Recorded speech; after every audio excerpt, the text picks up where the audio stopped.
I'm the executive director of the Delaware Zoological Society. I'm the community partner for Allison Carpin. We're looking at helping the eating initiative at the zoo.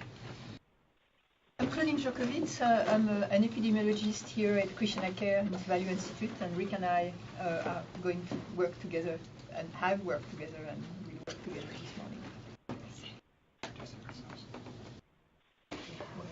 Now, I know you guys have some slides prepared. Do you want people to hold questions to the end? Questions as you go? I mean, I prefer questions as we go, but you know, what do you think, Rick? Well, that's okay with you? Yeah. Want to finish introductions here? Yes. Let's see. We skipped. Krishna, did we get you in the intro? She introduced our project, but I'm Krishna White. I'm from Newark. Eva Oberskova, University of Delaware. Al Cavalier from the University of Delaware. Hi, nice to meet you. Hi. Heather Bittner-Fagan. Hi, Heather.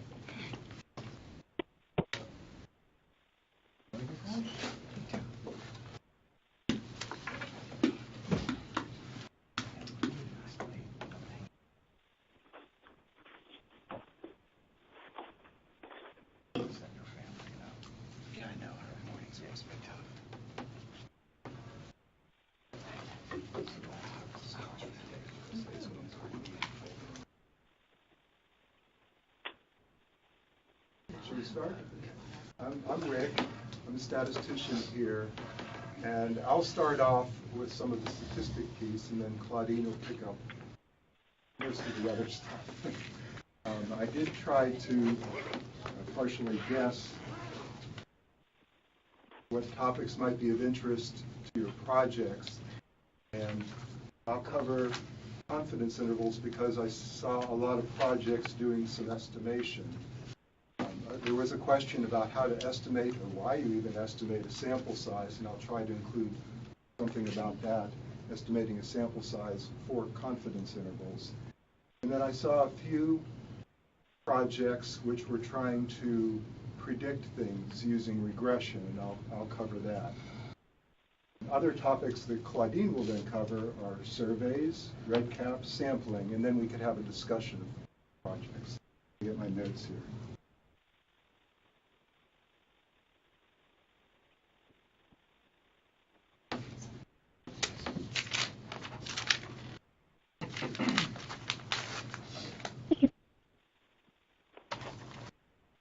I know there are varying levels of research sophistication here, but I keep most of this at a concept level. There's no equations here, no formulas, nothing like that. But if you've not done a lot of research, you might ask, why statistics at all? Why do I have a job? And one thing is that statisticians bring some objectivity. That is, all of you are in projects because you're champions of something. I'm not. I'm not trying to bet on a winner here, but I try to bring some objectivity, and that's what I think I can contribute. Now, what you're going to be measuring all has variability. If there was no variability in measuring from person to person, there would be no statisticians, no need for statisticians. But trying to make sense of data when there is that variability is what my job is. And the other thing that will come up, especially later in Claudine's talk, is the idea that every study that you're doing is really a sample of a larger population. And what you're trying to learn about is that larger population. And we often forget that. That is, we quote the results from a study and say, we found this, we found this. But you kind of forget sometimes that what you really are talking about, what you're really trying to learn about, is some larger target population. And Claudine will hit on that later. The topics that I thought would be useful would be sample size, which is part of study design. A question came in about sample size. The kind of things that we do is descriptive statistics and hypothesis testing. But what I saw in the projects that you had was more around estimation. Hi. That is, you estimate what the average response is. Then you try to get some sort of a confidence interval around it to say, in that target population, we're very likely that the real answer is in this confidence interval. And I include regression there because several of you mentioned that we'll be collecting other data to try to estimate something. So for an example is trying to estimate which parents are likely to be supportive of long-acting reversible contraception using other factors that you collected on those parents. Another is estimating in South Carolina the prevalence of disease, or whether a person's going to get disease, depending on how far they are away from the site. First thing we usually talk about as statisticians is the type of data, because there's various types of data. There's nominal data, which are just categories. It's not really numeric. And if you just have two categories, yes and no, success or failure, it's binary data. So an example of that is the proportion of parents favoring the contraception, where parent to parent, every parent either favors it or doesn't. The other would be the prevalence of disease, where every person either has asthma or does not have asthma. Now, the next step up is ordinal data, where there's a bunch of categories, but they have some order to them, like the scaled answer on an Edmonton symptom assessment, 0, 1, 2, 3, 4. Those are numbers, but it's not really arithmetic there. Like you don't get 2 plus 2 to get 4. They're just in an order. And liking an exercise, the frowny face to the smiley face. I don't even need numbers, but there's a clear order to those categories. And then the last would be continuous data, such as profits from healthy snacks. Talking about confidence intervals, constructed from the data, so you've done your study, you estimate something, you want to put some confidence around that, some interval that's very likely to contain the population value. Try to explain what that is here. We'll see if the explanation works out. I made up data. All the data that's in this presentation is fake data. But I tried to do something here. There's 30,000 measurements there. This is a histogram. Show that not all data is normal data, normally distributed. Not everything is a bell-shaped curve. In fact, nothing's really a bell-shaped curve. So this is all spread out. But there is a mean, which is 15.7, and there's a standard deviation, which is 5.3. And you're going to do a study, and you're going to try to estimate that mean and the standard deviation. Now, this is all on the computer, so I can do the study several times, and I did. I did it here 20 different times. Now, if you do a study, you're only going to do it once. But what happens when you do a study more than once, or if you could simulate it on a computer, is you get a bunch of different answers, different means. So I can get that pen there. Down at the bottom here, I have some of the means I got. I got not very good. It's not like using a real pen. But at the bottom, I have 20 different means I got from 20 different random samples. I did a study here, a fake study with 30 in it. That's the sample size. And I was going to say that none of them actually had the correct mean, 15.7, but I was wrong. There was actually one of them that hit it. So one of them actually got 15.7, but you can see that the rest are spread out. But they're not spread out over the whole population out here. They're clumped together naturally around what the real mean is, which is 15.7. That's why you do a study, and that's why good large sample sizes are helpful. I kept going since it's on a computer and it's not worked for me. I did it 500 times. And here you can start to see that the means from those 500 samples start to cluster and start to group and start to have some shape to it. And this is the same data, but just spread out the horizontal axis there. And this is starting to look like a bell-shaped curve. And that's the theory behind confidence intervals. And if I took these 500 samples, remembering that in real life you only do one, the average of the 500 samples is 15.7. The standard deviation, the average standard deviation is 5.3. which is the overall population's mean and standard deviation.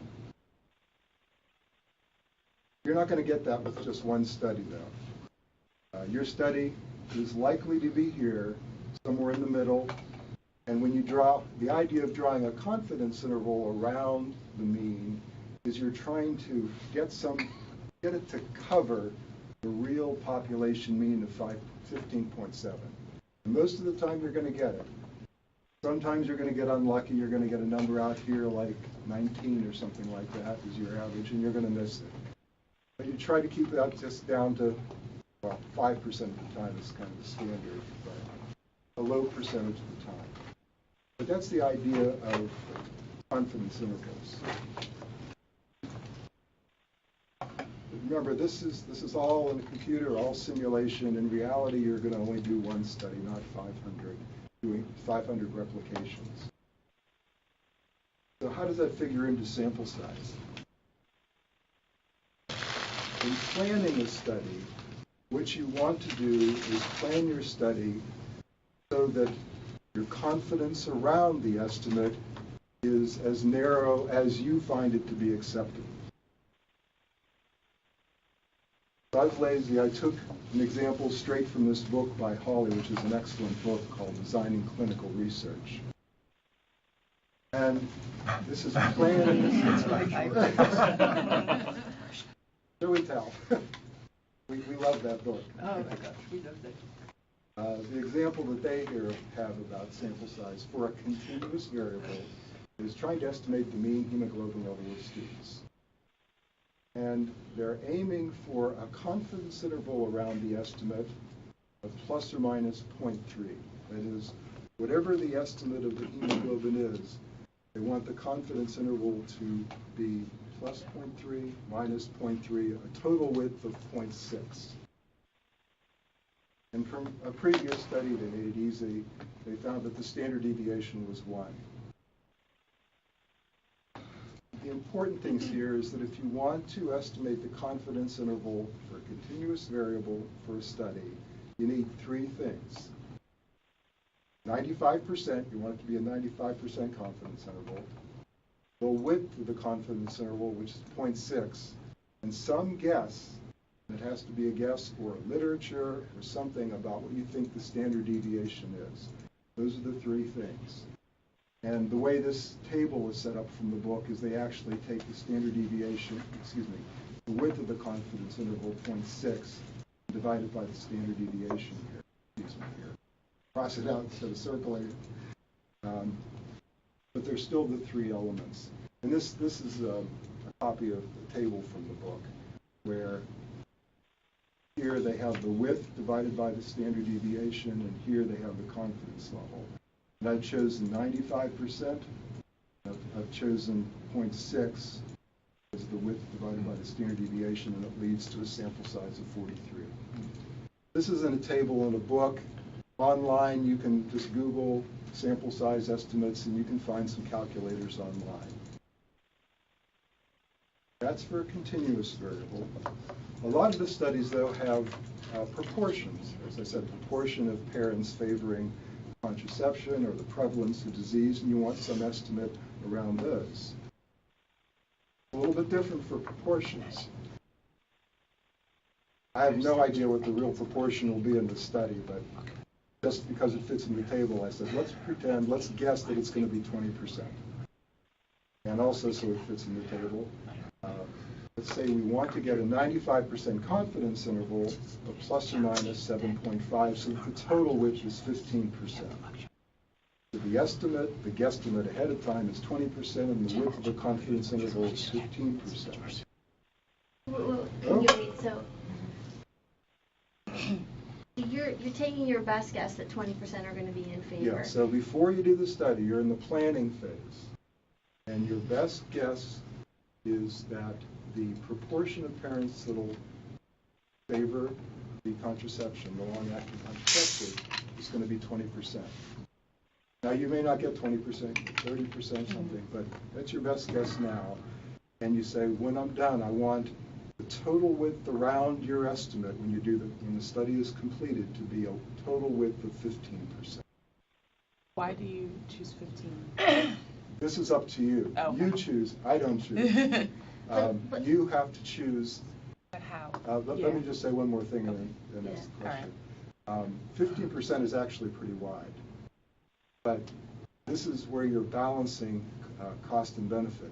Everybody would like it to be very narrow. You'd like it to be 0.5%. You'd like to have a really great estimate in your study, but that's going to cause the study to be very, very, very large. So you're trying to balance what you can afford to study with getting a very good estimate. I'm sorry. The 109 is just the experimental group. This one is not really comparing. This is a one-sample Gotcha. study where they're going to be sampling Yeah. parents, and it's not really comparing, at least in my fake example here. It's really just they're going to be going out and surveying a Yeah. population of I know the parents. project. One sample, because as I looked through the projects, there weren't a lot of actual comparative groups. Yeah, in but the I like project. to hear that because it's kind of the next step that we're doing. So we're planning a protocol. Planning, yeah, we're creating a protocol that will lead to experimental Right. control group design. So it'd be really nice to hear from your side how to estimate the sample size. For comparing groups. Comparing I groups. have hidden slides at the end. So let me just talk through this in my math impaired brain. No. So basically, I want to make an estimate of some prevalence in my population, how many parents are in favor of ARC. And I'm thinking it's around 20%. Right. And in order for me to basically feel comfortable going out and communicating with the world, if it is 20%, or whatever my estimate is, I don't want my estimate to be off by more than, say, 5%. Okay. So then I would say give me a 95% confidence interval for plus minus 5%. Exactly. The total width of my interval would then be 10%. And then I could say, if I did come back as, 22%, I could say, well, it's about 22%, 95% confident that it's somewhere between whatever. Well, there you'd actually figure it out. I mean, it would be a little bit different from the total width of 10%, because then you would figure out the confidence interval from the data you Okay, observed. so it might get wider or more narrow, but Yeah, in the I planning would land stage- somewhere near. In the just planning guessing. stage here, you've not collected any data yet. You're just making your best realistic guess, trying to estimate what the size of the study should be. You're never going to hit it exactly in your guesses, but when you're done, your sample sizes in a way don't mean anything at that point. Right. It's the data that you have. Some And it's studies you can deviation keep on within the going and data. have a larger one. Sometimes Yeah. you're going to fall short. In the end, it's the data that speak. Gotcha. But how do you reference your guesstimate in a publication? In the publication, you'll often see in the methods section, and I'm more familiar with clinical trials, they will say the study was planned to ... Okay. meet these criteria, and it has to clearly say it was planned to do this, but when you're showing the results, it doesn't in a way matter what you planned. You've now got real data, and the results sections speak entirely to the data that you have observed. And if you write a grant, for example, you need really to show, what your assumptions are, Exactly. and base it on publications or things But like if there's that. no But- literature, You just guessing. yeah, but it's So nice then to you have guess, to have but you gotta have preliminary some data. reference for publication. It's not just, okay, I'm gonna give a guess of 20%. No, you need to have reference. Exactly, but if Or there's nothing, preliminary data. I mean, that's, so then you have to do a pre-assessment before you can Right. really Right. do any kind of Right. I mean, estimate a sample size. You Right. can't really just go off like nothing and say, oh, I just estimated because, No, you really have to. I'm a base it on clinician, so I can estimate, right? You're good at You it, can't. yeah. That's why you're doing a pilot study, so that you Exactly. can Yeah, get some data. so I think so that's you can important do a to better hear. estimate Thank you. later. So Yep. But I could use literature is one thing, but doing a real pilot study like you're doing, to get a bit of data where none exists. Yep. It's a barren landscape there, and Yep. is what you're doing, and why you need to do a pilot in order to plan a really good comparative study. Yep. Yep. I mean, all that's how need. you get your standard deviation and, Yep.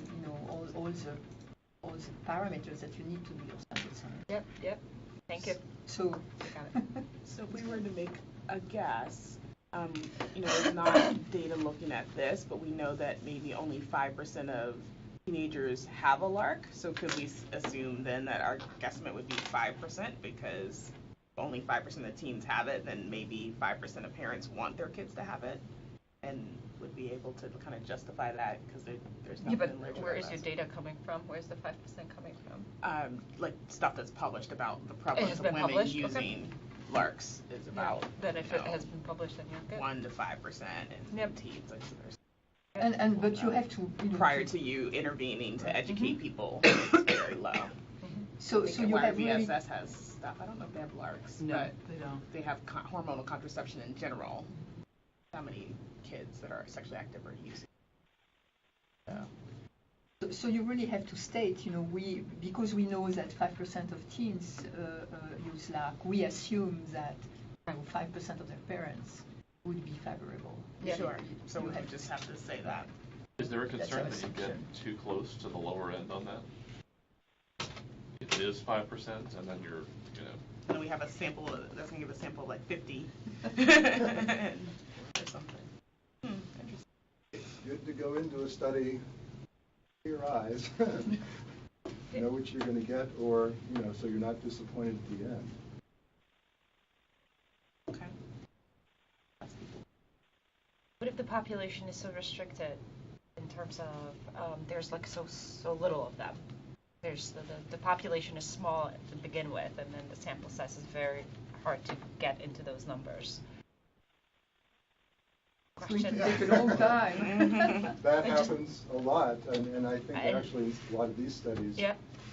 a lot of the talk will be about the ideal, but it's good to know what the ideal is, but the reality is you don't have access to as many subjects as you can, and a lot of the proposals here that are doing surveys have to get access to the people somehow, and that's a reality within a limited budget.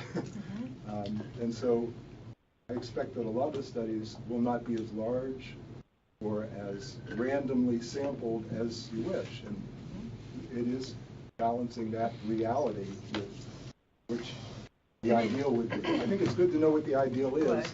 and then try to get as close to it, But if you have a very small population and you need a large sample size to test your hypothesis, then you have to, it may take years. And that's where You have to make what? It may take years Okay. to enroll your population. In order for you to have really Right. confidence in your data, yeah. It becomes a study design question. Either you're going to have to You change your design. change your right? design Yeah, or sure. change your recruitment to be Yeah. multinational, Yeah. or you're going to have to change I just your wanted to hear variable. his position on it, if he favors non-parametric and just looking at it differently. Yeah. I've seen studies that are using non-parametric statistics, but the sample size is not as big because simply the population is more restricted. That would be nice to hear how statisticians look at it.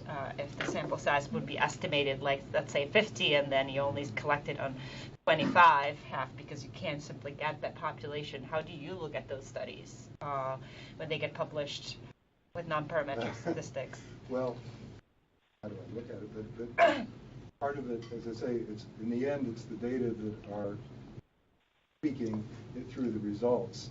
And with regard to confidence intervals, what it would mean is that there would be a very large confidence interval around your estimate. Yeah. And if I may, I don't think it matters whether it's non-parametric or parametric. Non-parametric, you use it because it's non-normal distribution. Yeah. But the importance, if you don't reach your sample size, you will not be able to say there is no difference. You will say, well, it doesn't support any difference, but you are not really sure that, that if you don't find any difference, that it's really true, no difference, or that, You it's can't because really make because you have a conclusions tissue- exactly, because the because- sample size wasn't sufficient, Right. large enough.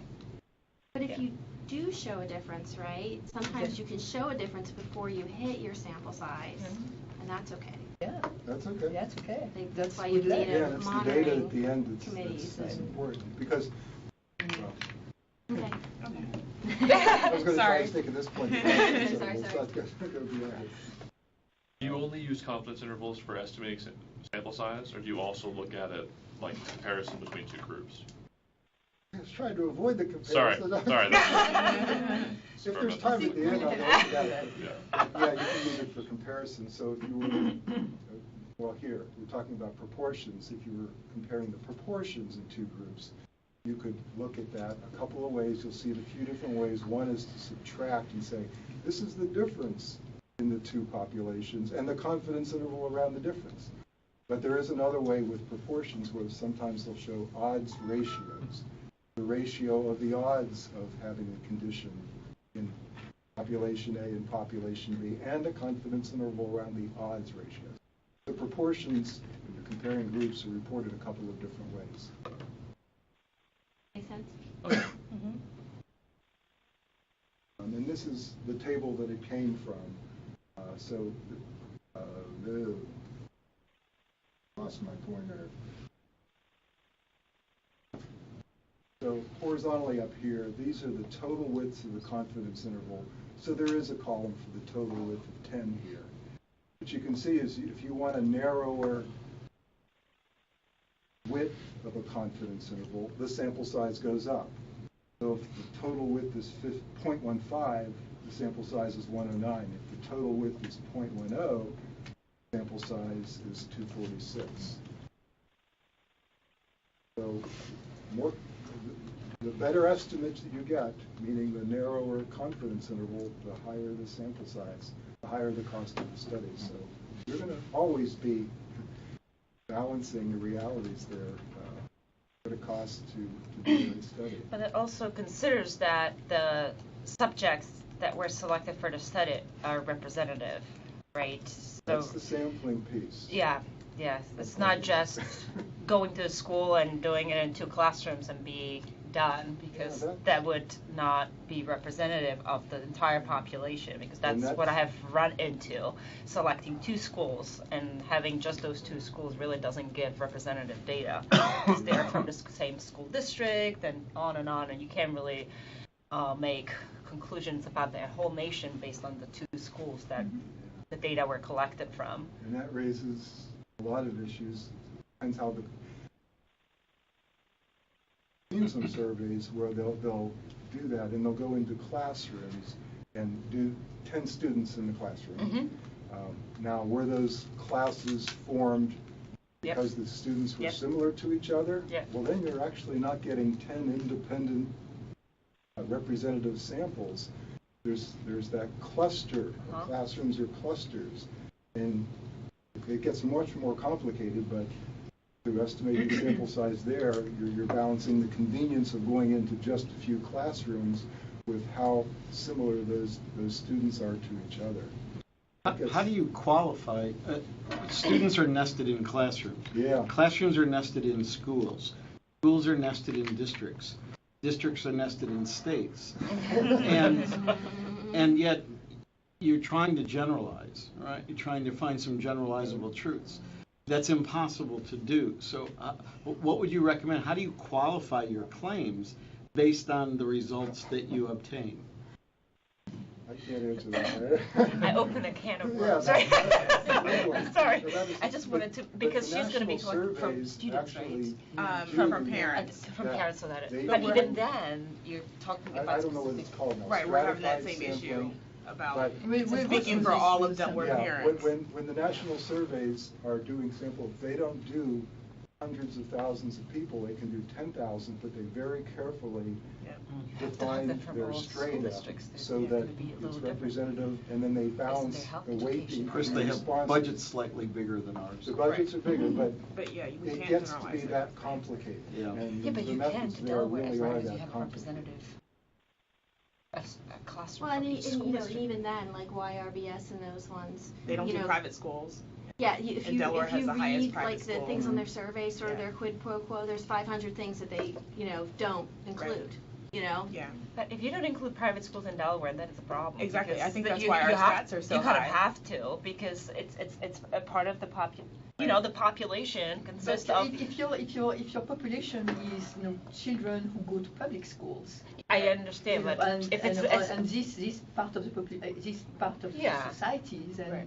yeah, but that is not really representation of the population in Delaware Exactly. because so many go to private school. So the question becomes what's more important, right? To sample it just from private schools and say that, or public schools, and say it's only from public schools because then you're restricted. And what about the private schools? So I really think it depends on your research question. Yeah. I think that's why our stats are so bad compared to other kids, because we have a really higher private school population, and that just hit me because I just enrolled my daughter in private school and saw the stats, and I'm like, that's probably why our stats are horrible, because we have a very high private school rate compared to the other country, and we're only sampling the public school kids. So you can't exclude them in a way to say or make any estimates about Delaware because of the it's really only about public school kids. I didn't want to. It just read into so many issues with school data collection that it's like the can of worms, just like I said.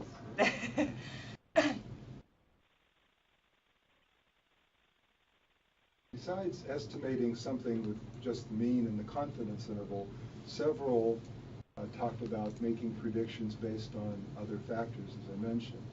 And so I wanted to go through linear regression and then go through a similar discussion of regression when you have two choices like favoring or not favoring the contraception or the prevalence of disease.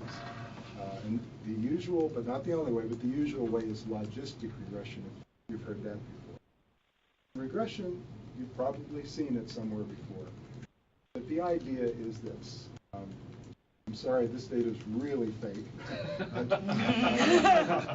There's about 35 observations here.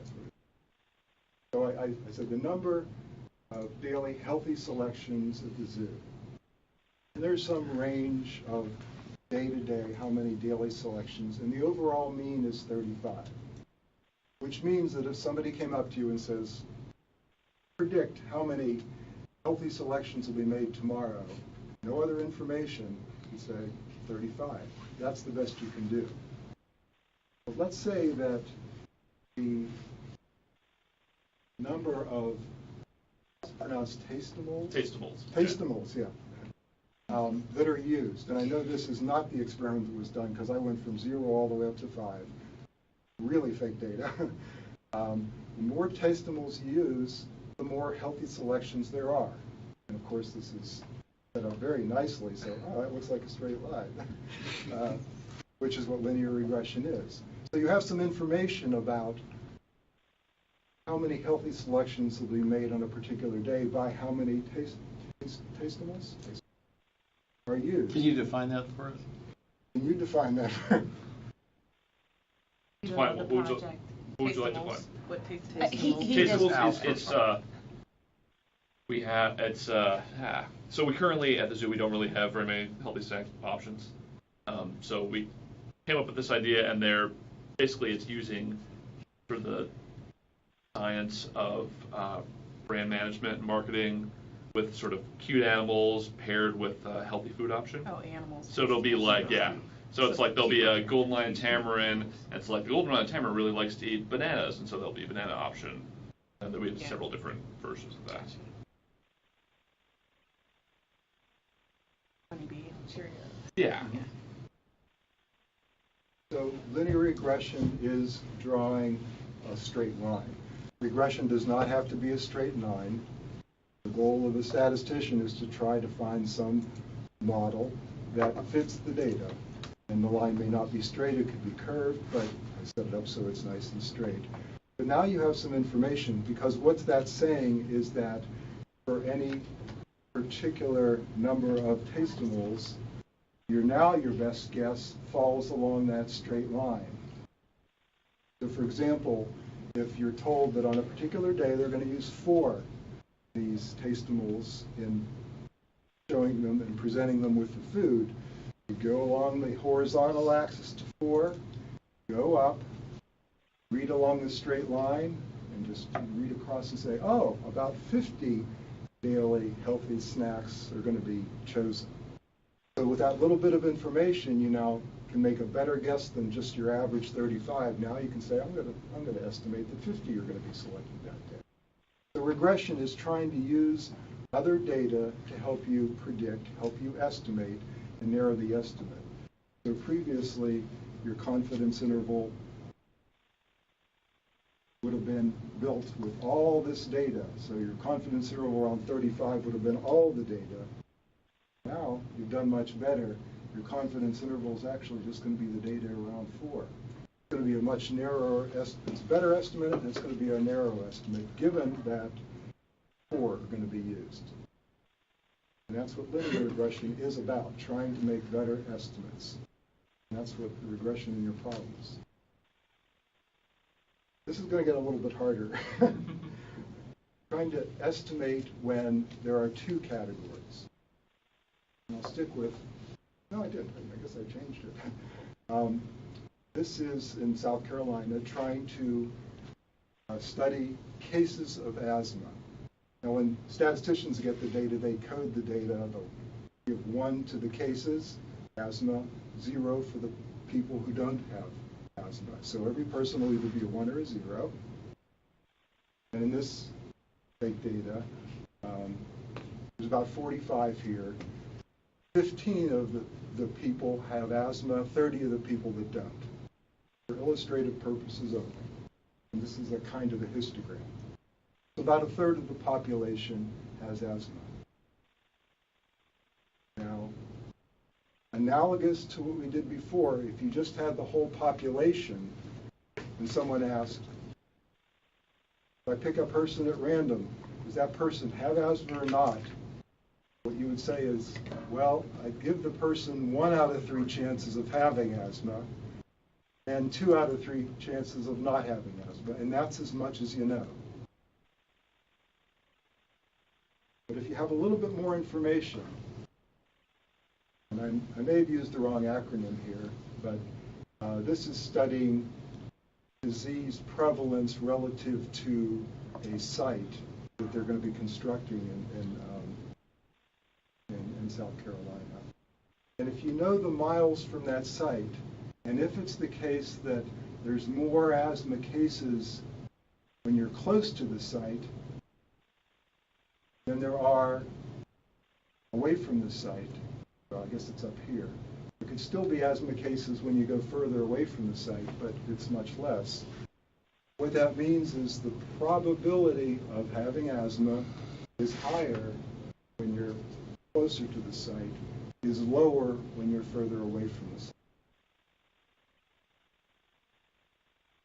If you're going to do a curve, and this is a curve you won't see in publications, which is a curve of the probability, it would look something like this. And this is what a logistic regression actually is. Drawing a curve that they never plot and you never see because it's too confusing.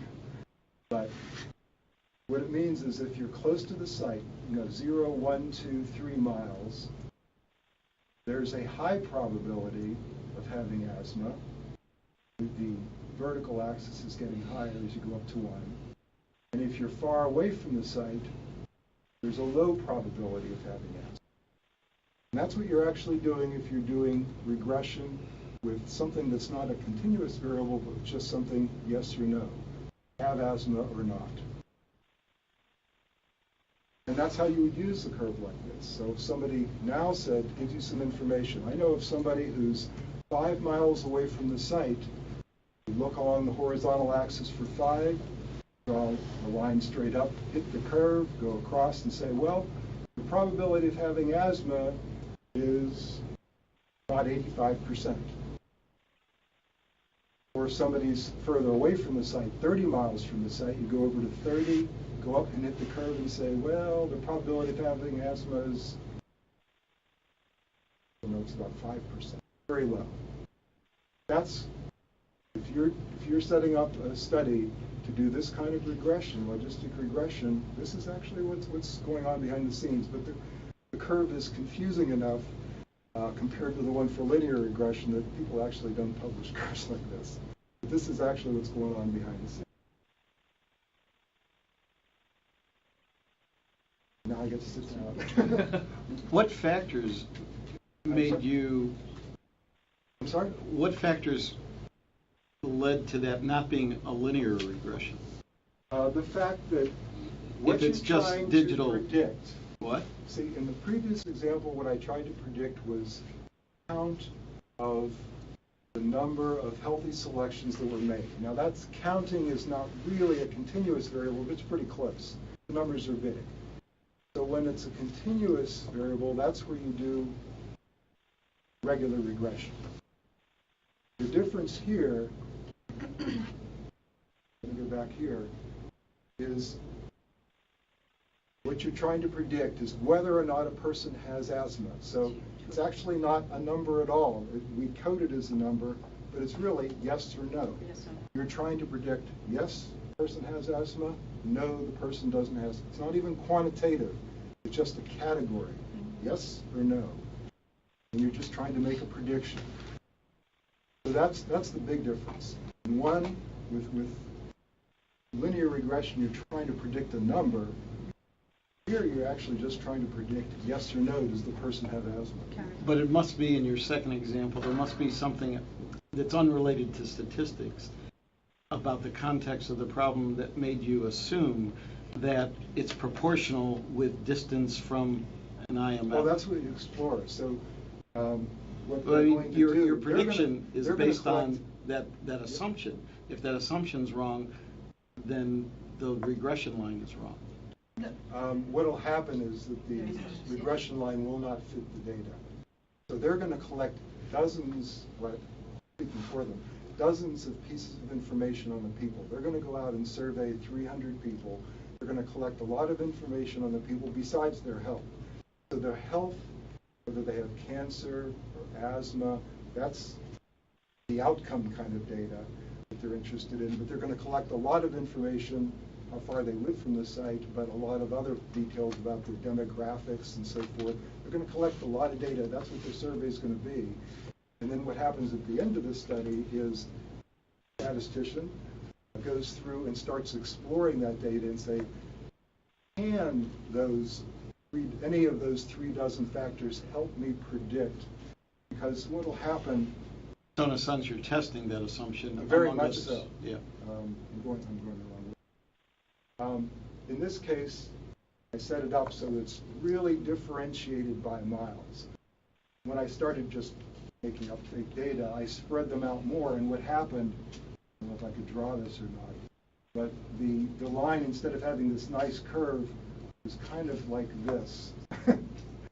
The actual It data. didn't predict anything. It was much leveler. So what that means is almost no matter how much you know about it, if miles weren't related, it's kind of 50-50 if they have asthma or not. You just don't know. So that's what the analysis is trying to see if any of those dozens of factors helps with the prediction. You don't know ahead of time. You're just trying to collect the data that you think might be predictive. For regression analysis, in order for you to do a regression analysis, the sample size also is affected by it because you have to have more people in the sample, right? Correct? Is the rules that you just mentioned before, are they the same? Because I remember that regression has different criteria. Yeah.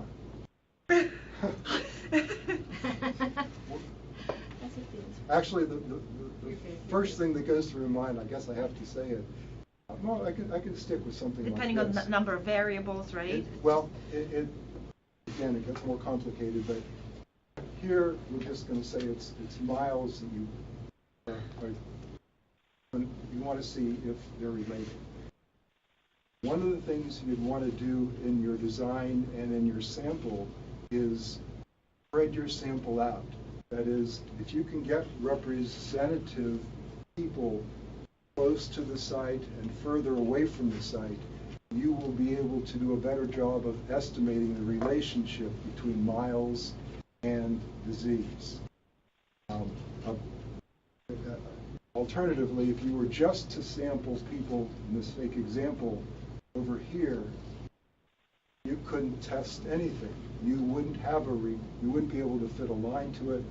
The real real thing is you would not be able to say that there's any relationship to distance here. Yeah, but still you have two groups, right? Close and far. And you'd actually... Nothing in between. If you really wanted to draw the whole curve, you actually want something in between. Yeah, exactly. But with this case, I don't see much in between.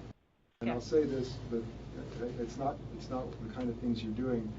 I used to work in clinical trials, and the typical question is people want to draw dose-response curves for drugs. And there, they kind of know what happens if you have a whole lot of drug and a very, very little drug. There, it's actually the opposite. They want to find out what's going on in between.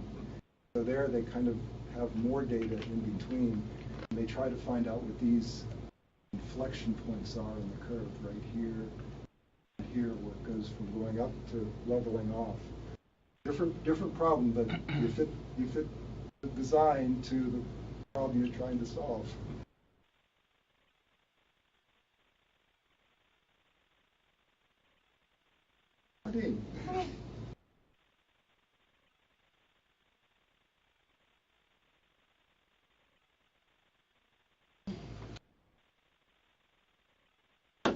So I think in all of your projects, you are talking about surveys. I think all of yours, even Eva, I think in your... Well, don't you have a little questionnaire saying do We you like... do, yeah.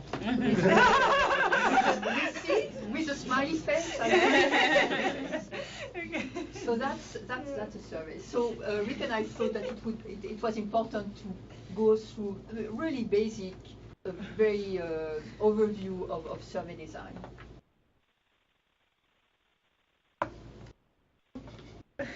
So what does it mean to design a good instrument? And also, many of you in your projects, you are going to design an instrument. I'm thinking about your project, Krishna. So first, when you design an instrument, you have to select open-ended or closed-ended questions. Open-ended, generally, we don't like that very much. Quantitative. Last week. Yeah, last week. But you know, it could be very, very useful to. It can be very useful first to hear what respondents have without any limits or any barriers to for questions, and also very often it's exploratory and it will lead you to closed-ended questions, and it's done in focus groups, and I think you've already studied the focus groups, right? And I think that's what you want to do in your project, where you start with a focus group, you ask very general questions, and then you go through closed-ended questions that you can analyze much easier. So open-ended, often used in exploratory phases, and one of the disadvantages is that it takes a very long time to analyze because it's qualitative methods, you need to code, it's complicated, and it takes a long time. Closed-ended questions are much quicker, easier to answer, easier to tabulate, analyze. One of the disadvantages is that sometimes you don't have all the answers that are possible, and that's where you have to always, try to put an other option, and if other, explain. And it's also better, to have mutually exclusive questions, and because then you don't miss, or you are less likely to have errors in the data collection. Mutually exclusive questions or answers? Mutually exclusive questions, and that means that you can answer only one category. So, for example, let's say that you want to know how much time does it take to go to work every day, and so your question will be between 5 to 10 minutes, 15 to 20, and then the person will just click one answer. That's what mutually exclusive is.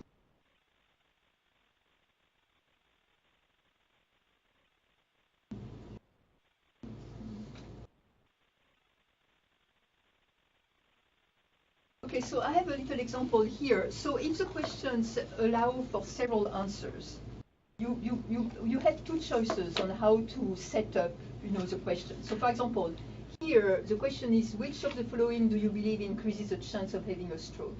And you can check, you may have several answers, you can check several answers. So there is this setup where you check whatever answer you think is appropriate, and you may check several. Or there is this setup where you answer yes, no, or don't know for each of those, and you have to answer something. So, in your opinion, which one is the best? Yeah, that second one, because here, you really set it. You need to set it up so that people have to answer something, and you are not worried that they just forgot. Here, someone can check smoking and being overweight and then just forget, and you would not know whether it's a missing data or whether it's true no. So that is also very important in questionnaires, because very often we really don't know when there is this type of of answers to select to, whether it's a true no or whether it's a missing data. And missing data in questionnaires is a major issue.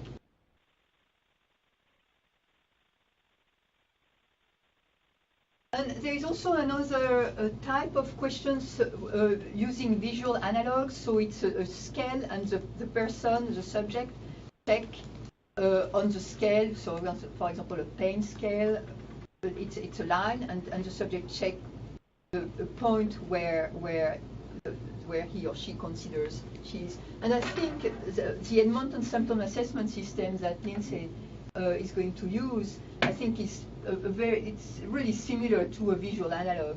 So for this, in this questionnaire, there are a list of questions, a list of sub-themes, pain, tiredness, drowsiness, and the patient have to circle which is the best. So that's also another way of asking questions. We actually had middle schoolers to do that, and we found that they didn't know how to do it. Really? Mm-hmm. We gave them example right in front of it, so they know. Like that with numbers, or they with did not know how to use that. We had to change it to a Likert scale for them to be able to use it. Middle school. Interesting. General population. It's interesting because this is what we use in medicine to rate pain. Every person who comes in the hospital rates their pain on a scale of 1 to 10. So, teenagers aren't good at that. Right. They always Different say 10 thinking. and they're smiling and they're texting. You're like, you can't be a 10 if you're texting your friend. But so I can totally see what you're saying. It's struggle with why. We didn't. Yeah. We don't know the reason. I don't know they why, just but simply I didn't agree. know how to use this. Yeah. No matter how much we went over that, just we couldn't have the confidence that the data that we are getting from this format are accurate. Because they're so used to Likert scale, I guess. And they're 1 to not used to 5, this. yeah. Yeah, 1 to 5, Oh. and just go on, or it just didn't make any sense. And I talked to the teachers, and they said, I totally understand too why they don't understand it. And I was like, so explain it to me. I think it's a little bit. I think that we are probably numeracy wise, like our skills with numbers and graphs are probably in the top whatever percentile, or you wouldn't be here. Right. I think for the most part, people look at graphs, numbers, columns, and they kind of they have a little bit of a knee jerk of like, I don't understand that. And once that's sort of the almost like entry point, then people don't. I don't know how to explain it, but I find that like. I think there's also a problem with just too many choices. I mean, I get to a five point, choices well, that I'm they not a make. 10, and I'm certainly not a 0. Well, but that's what's the difference then between you a can- 3 and a 4? Yeah. Your 3 the same as my 3. See, It I'm thinking, isn't, and I'm thinking most you of my know. patients would look at that and be like, what's that one big number in the middle about? That 1, 2, 3, 4, that's like one number to them. Do you know what I mean? Like they but we have the green slide is input. not good. I mean, Yeah. it would be, the questionnaire is Right. much better. prettier. formatted. Easier to look at. Right. I think in the world of where we live, the Graphic. visual of the survey is really key. The graphic, Like, can I yeah. like clearly without looking at much other than what exactly, I don't know. As a person not in your world, I agree. I can understand. And from statistical perspective, it was also difficult if I had Likert scale and then combined with this scale. It's just how to, because that's kind of giving me a different data, plus and minus converted, so it was very That sounds a nightmare. Yeah, exactly, right? Because you have plus and then a minus one, and then it's a theory of planned behavior that I used, and they actually suggested one of the items is this way.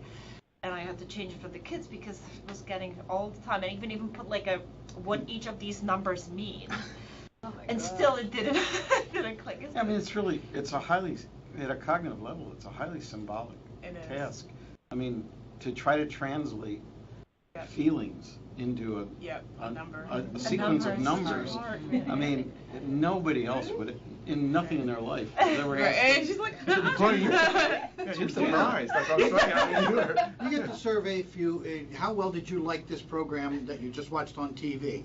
And 0 is, I hated the program, and 10 is, though I love the program, best thing ever. We should have 10 more of these, But what's a 3? What's a 4? What's a 5? Why do I need 8 other choices? Why do I have to have 8, 10% brackets instead of 20% brackets or something? I kind of liked it. I was involved, but, or something. Give me 4 or 5 choices. But Give who me gives 10 you choices. the Crazy. gives you the right to make a decision about what each of these numbers mean?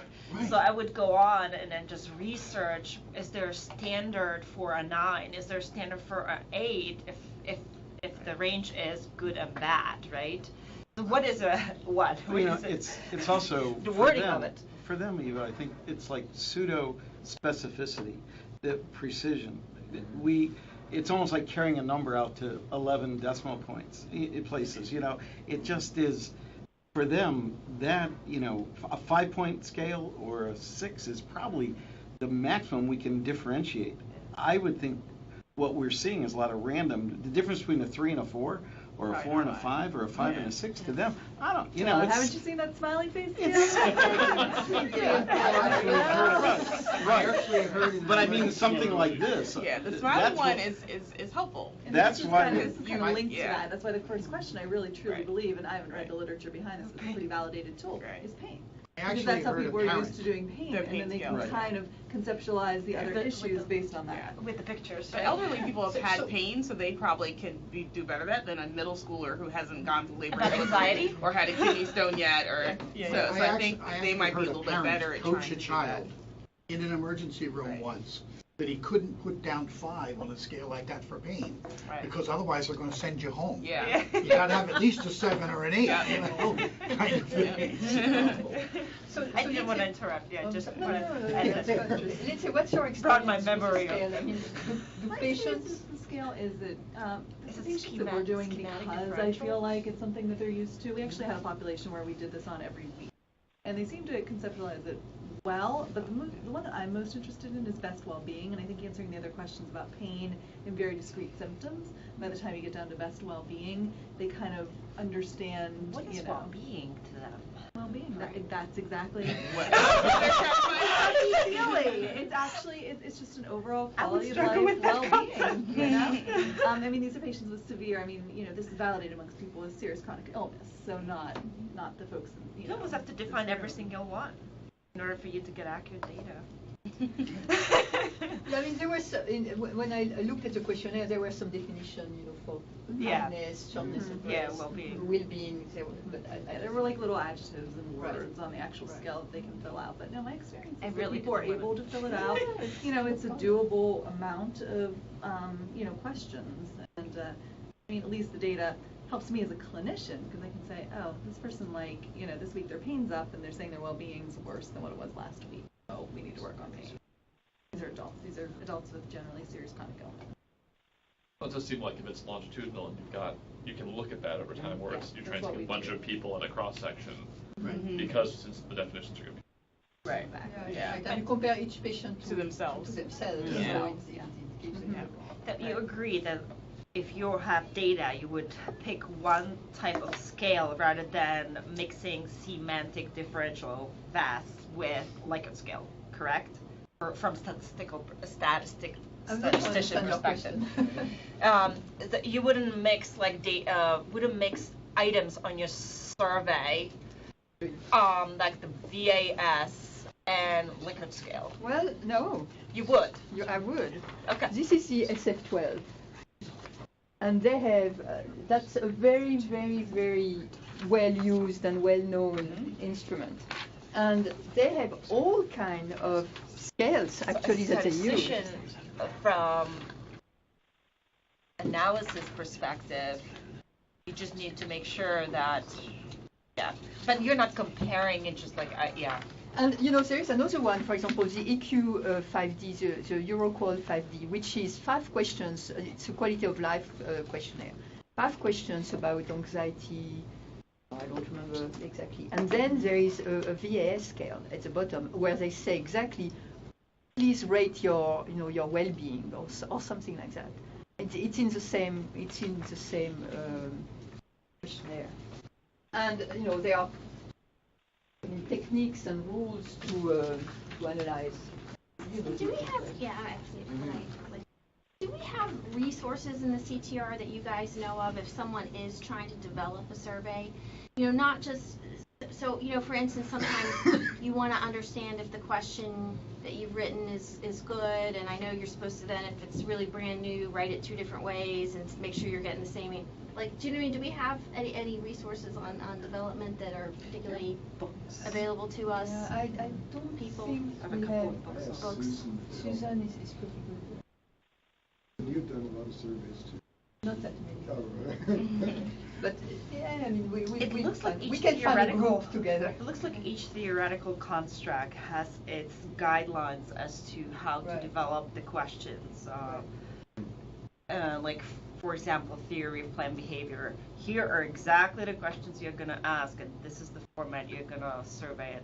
Oh, really? I've Yeah. never heard that before. Yeah, there's a So guide. if you pick your construct, Yep. you can kind of find other surveys that have Other built surveys, and then you questions, go build on and that. you could switch the noun or Yeah, the verb to yeah, fit or your the behavior. You just basically copy it. It's not plagiarism because Yeah. you're just using something that has been already established and developed, so Yeah. it's pretty common. I mean, I steal a lot from the. It's like my MO is to steal questions from other people's That you have surveys. to because somebody has already standardized Yeah, it, and it's yeah. like normal process of. Right. Every once it's not in a really while. stealing. It's as long as you Well, reference it. there is. I don't know whether you are. You know this the Promise. Promise project. Mm-hmm. It's an NIH-funded project. It's called Promise, PROMIS, and it's a group of survey specialists who have been meeting for a very long time, and they build these surveys, and they validate all the questions, and they have a bank actually of questions that are validated that you can use for any of your surveys. And where is? Can you give me some? It's NIH. I mean, if you How do I find promise surveys, for example, on the web. Like promise. PROMIS. Google it right now. Without the E. And they have a lot of quality of life, depression, lots of neurological type of disease that they surveillance. It's pretty neat, and they really have a bank of questions that are very well validated. Okay. Without the E. Without the E.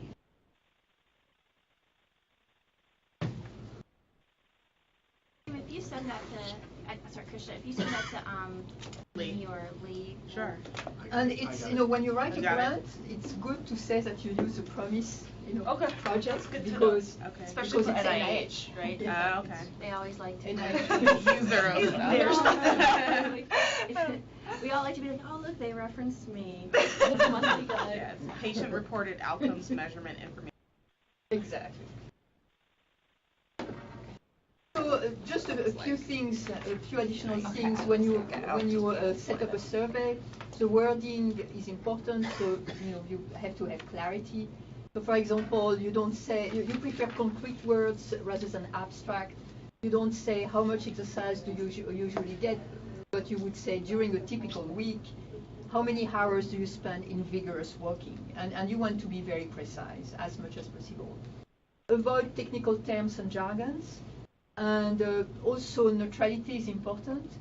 So for example, avoid loaded questions like during the last month, how often did you drink too much? Or versus during the last month, how often did you drink more than 5 drinks in one day, which is much less judgmental.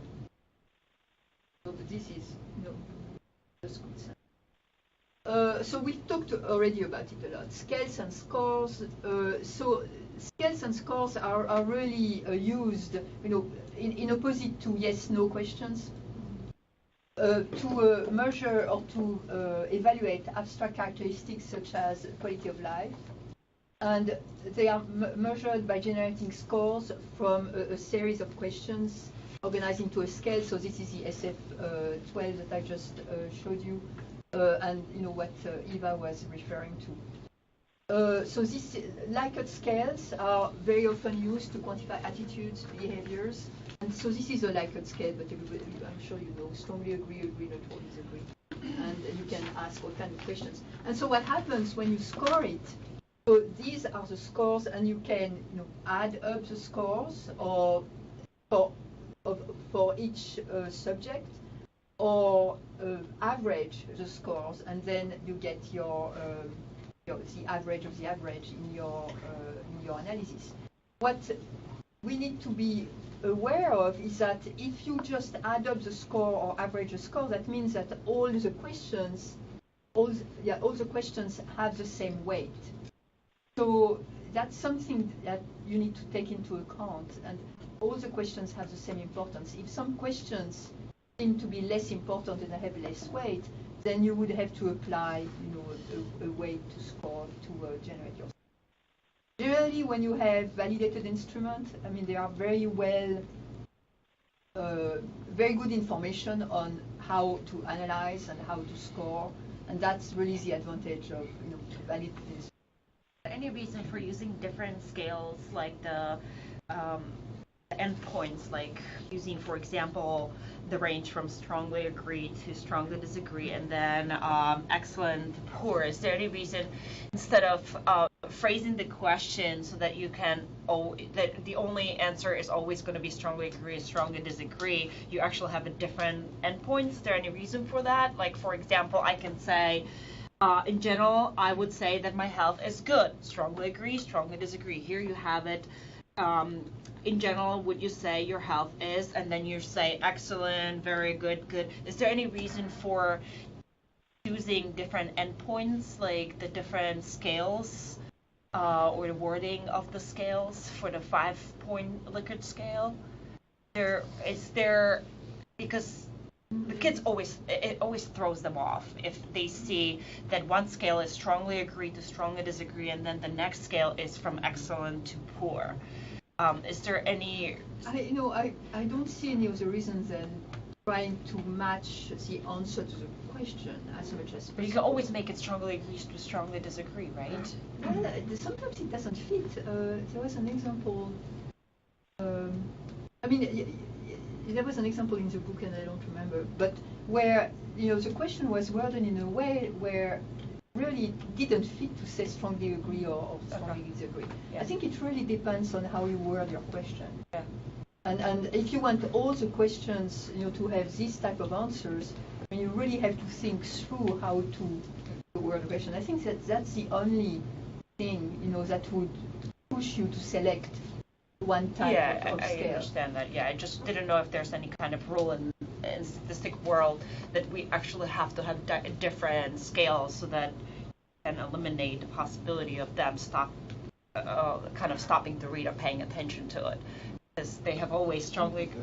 I think what you said earlier, just it's possible to word them the same so that they understand the question and don't make a mistake. That's good, but I'm thinking of some of the patient satisfaction where some of the questions are how often, never, to that would be a different you can't answer that one agree or disagree. Right. It doesn't have that answer, so you have to I agree with that. Yeah. I'm a little rusty on this, but can you take an average on ordinal data? You're already skipping to analyzing sorry. the data. you said take an average. I'll tell you what I'll very quickly say what I did. I asked someone else here, if you have questions like that, people usually do t-tests. T-test is a way to just take an average and compare groups. And it's not exactly the right thing to do, but people usually do it. If there's a big enough sample size, in this case there wasn't, so I used non-parametric statistics. And I showed the median. Yeah. Okay. Yeah. Because ordinal always, to me, resonates that you have to use non-parametric, right? Yeah, you really should. You should, because of the zero. When there's small numbers, especially. Yeah. Yeah, no, I agree. I think, it's probably not appropriate to do an average on 5 questions. It's probably on 5 answers. I think it's probably better. If you have a longer, 0 to 10 or 0 to 20, you can do that. But it's always better to have the median. It's 2.5 basically average on each side. It's so small. Claudine, are you aware of any survey research that speaks to the potential for respondents to have a response bias on one, like numbers 1 through 5, with 1 representing agree versus 1 representing strongly disagree, basically flipping items? You know, do respondents have a response bias that 5 sometimes they tend to linger on the high end of a scale, regardless of whether it's agree or disagree on that end? So should a survey include items that flip the scale? I think, I don't know.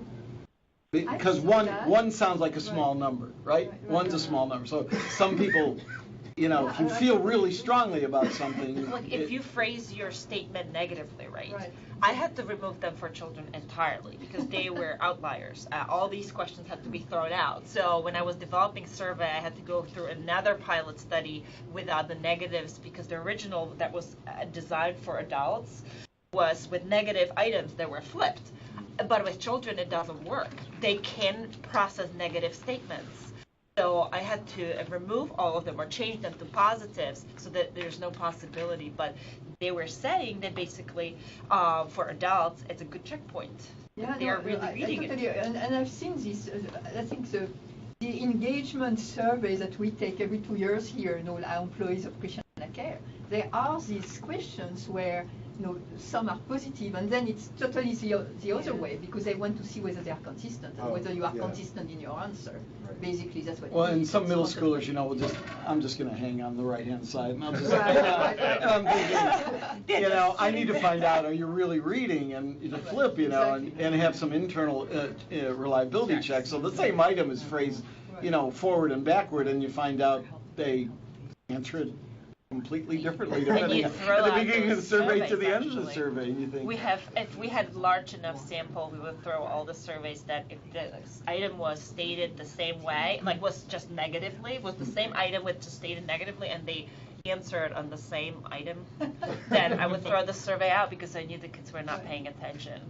When I was a resident, they had one of these things that was like, have you been convicted of a felony? Have you had your like all the way down, and then the one was like, have you like sold illegal substances? And they switched it, and I missed it. And they we won't be renewing your license. You've been apparently selling, you know. It's creating more issues.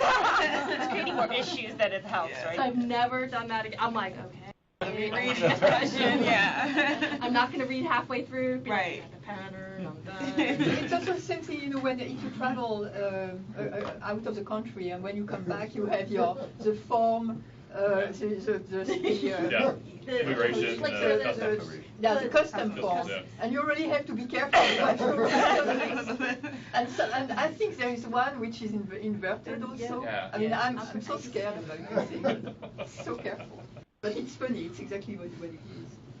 No, you know, to answer your question, I think there is a lot of research on that, and I'm not familiar with it, but I think it's a very good point. And as I said, you know, in these major surveys like the employee satisfaction surveys, I mean, they switch all the time to see whether it's consistent. Your answers are consistent.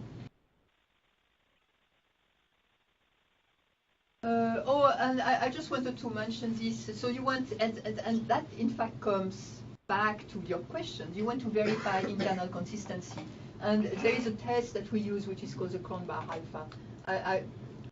If it is greater than 8.8, it's good. But you know, that's statisticians do that. And when you do survey validation, that's something that you want to do.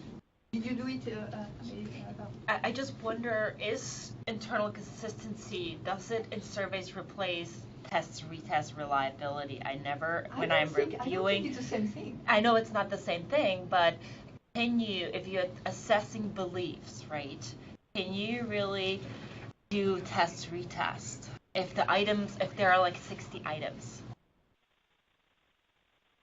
Because you think people switch chances? Yeah, even in a week, or maybe not, but Yeah, the chances, right? And I wonder. I always wondered if I could have alpha, going back to alpha to say, yeah, if that is sufficient for and replace the test retest for these type of surveys. But I'm not. I don't want to take.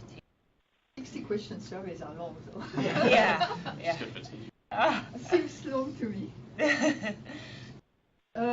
So just really quickly. So when you start when you want to do a survey and you have your ideas, you really want to first make a list, a precise list of what you want to measure, a precise list of your variables. If you can find existing measure, it's much better because it's all validated. And as I said, there are banks of questions that can be used. If necessary to compose a new instrument, so the first, when you do your first draft, you should have a very broad reach. You put all the questions that you think are important, and then you go back and trim it and work on it. And you want also to have it reviewed by colleagues and experts. And then you revise and shorten, and the shortest is the best. And you can pre-test it with colleagues, for example, before you go to your population, and then validate. And validate is really takes a long time. Yeah. Takes a long time. Years. And you may want to have some experts with you. So there are several validation phases. So phase validity, that means that the survey describes whether the measurement seems inherently reasonable, for example, measuring pain. So, for example, when you measure pain on a scale of 1 to 10, for example, if you give it to people who have knee surgery, which is extremely painful, you expect your survey, your pain scale to be 8 to 10. Mm-hmm. And if you give it to people who have something that is absolutely not painful, then you expect your survey to be 1 to 2 or something like that. So that's what phase validity is. It means that it seems reasonable. It seems to measure appropriately what you want. Content validity, how well the measurements represents all aspects of the concept. So, for example, for quality of life, you want to include all kinds of questions on social, physical, emotional, and intellectual functioning. So you want to have a broad, I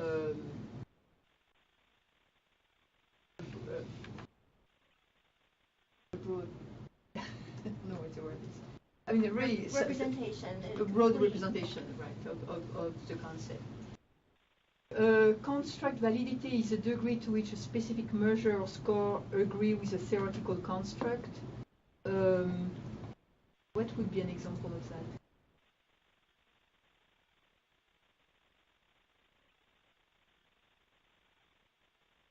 I think it's the same. I mean, to me, that seems like when you were if you're talking about like stages of change, that you have a question that puts you into pre-contemplative, contemplative action, right? More importantly, if she's using it, like you said, theory, plan, behavior to assess the beliefs, you need to make sure that the items are truly measuring beliefs and that they are falling in each of the category of beliefs. Like, for example, we have control beliefs, we have behavioral beliefs.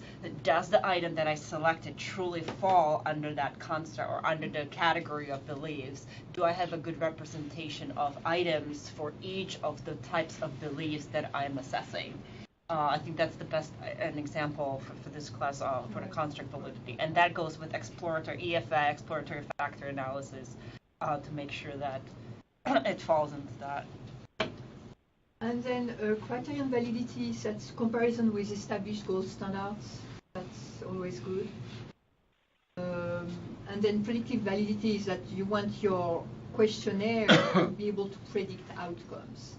And that's what, for example, a questionnaire, a score of quality of life would predict depression, or would predict, it has been shown that people who have low score on quality of life are more likely to have heart attacks. So you want to show, you want to make sure that your questionnaire can predict outcomes. And so that's all I had to say about questionnaires. Any questions? Heather?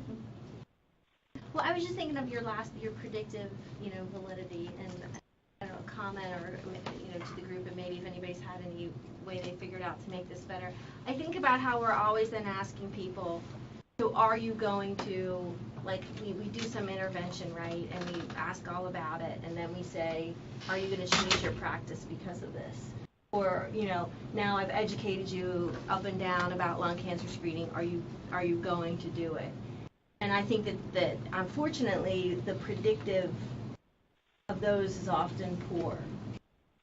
There's a predictive into the future and predictive. So there's a one thing, does the, like for example, the belief and the intention leads to the behavior. That's one thing that you can actually find out quickly, because especially with you, it's pretty simple. Behavior is using or not using, right? It's pretty clear. But then there's a predictive into, will that last? Will that their intention potentially predict what they do in a year? Or GREs are a good one, because will the undergraduate education that the major that they selected contribute to their high GRE later on? So I think that is a better an example of a predictive validity. Yeah. Because it leads to it. Right. To answer my own question too, I guess that's why we often add a time frame. Yeah. Too. Right. Like I think, are you going to do this? If the answer is yes, that might mean I'm going to do this in the next 20 years when all the beautiful factors align perfectly, as opposed to, are you going to do this in the next 3 weeks? Mm-hmm. Right. So I think both types should be, I think, assessed. What happens right away? Does it lead to the behavior, and then does it stay? Is the behavior going to continue in a year or so, or later, 6 months later? Right, and the time frame is very important when you set up your question, your surveys, your questions. It's really, as Heather was suggesting, you need to be very precise on the time frame. So I wanted to give you some information about REDCap. Do you know what REDCap is? I've only seen it. I've seen it. It collected the data. REDCap always sits on my browser. It's a fabulous system. It's wonderful. It's free to you. Right. Through the Excel, the CTR website. Okay. So Didn't know that. Free to you. Right. And they are Monkey. No, don't do SurveyMonkey. We use Qualtrics, and I'm really happy with Qualtrics. They have gone really far with it. Is it well, I'll give you a little demo of okay, it. that would be great. It's a system that has been, so it stands for Research Electronic Data Capture, and we have it here, and it is also at Nemours, and it's part of our CTR infrastructure. So REDCap is a web-based open source application which was developed at Vanderbilt University, and it's supported by an international consortium of users. And when Vanderbilt developed it, it was for clinical trials. They wanted to have a system that would allow investigators to set up data collection and data management easily to do clinical studies, and mostly clinical trials, with set up times of data collection. It's used to build and manage online surveys and databases. That's what I just said. It doesn't require any skills to create forms and surveys. You create your own form. You don't depend on anyone. And it also, and that is really a wonderful quality of REDCap, it provides ability to validate data at data entry and to reduce errors. And you can really specify your fields, the variables that you want to collect, with limits that allows you to decrease the number of data entry mistakes, which is always an issue. And it also includes project-based user permissions for security. So you as a principal investigator, you allow your colleagues and your collaborators to access REDCap at different levels of using. So for example, you can access just to read, you can access to do the survey, you can give access to do the survey, you can give access to do validation and these kind of things. So it's very flexible for that, and it gives you the power of doing all this. And then all the data can be exported into a statistical package. So how it works, you create a new project, templates are available into the system, for the design that you want. You can have longitudinal design with multiple data collection points, or just surveys, one-time surveys with yes/no answers. You develop the instruments. There is an online designer, so you can use the online designer, or you develop a data dictionary and then you import your data dictionary, a well set data dictionary in Excel. You import it and it creates your form. You can enable modules such as auto-numbering, scheduling, randomization. You can set up a randomization system in REDCap. So if you do a clinical trial, that's absolutely fabulous. You don't have to go through complicated randomization scheme or opening envelopes, something like that. REDCap will tell you in which group your patient is randomized. So again, you assign users permissions, individual groups, and you can custom rights. Test is super important when you do your REDCap. You can send it to all your colleagues and friends and yourself test and enter all kinds of data so that you are sure that you're entering the data that you want to. And then it moves, you can move it to production, and there is someone whom we call a super user here who will agree to move it to production. We check it. I think What are you going to check? I'm sorry? What are you going to check? We check the variables. We check the limits that you put in your variables. We check that, for example, if you say, I'm going to give a study ID, that you don't include, letters in your study ID, for example. Or if you want to include letters, it is explained. Or that your date needs to be you don't want the date to be in the past, so you have to put some limits around your dates. According to your data collection, if your study lasts 2 years, you want the dates to be forward for 2 years. So is it related, the check, the check by the person, is it actually related to administration, or is it to the quality of the survey? Oh, it's not the content of the survey. Okay, so it's just really to make sure that all the fields that you are putting it are well. It has happened with Qualtrics. I would send it something out, and then nobody was able to access it because there was one thing that I didn't check. Is that the kind of check that they would be doing to make sure that it's ready to go out? Right. Okay. Right.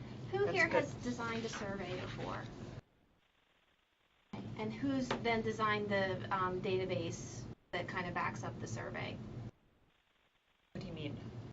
So like you have your survey that you're giving to people, but then, as each data point is entered into that survey, you want it going into a database, right? That eventually is going to be handed over to your statistician.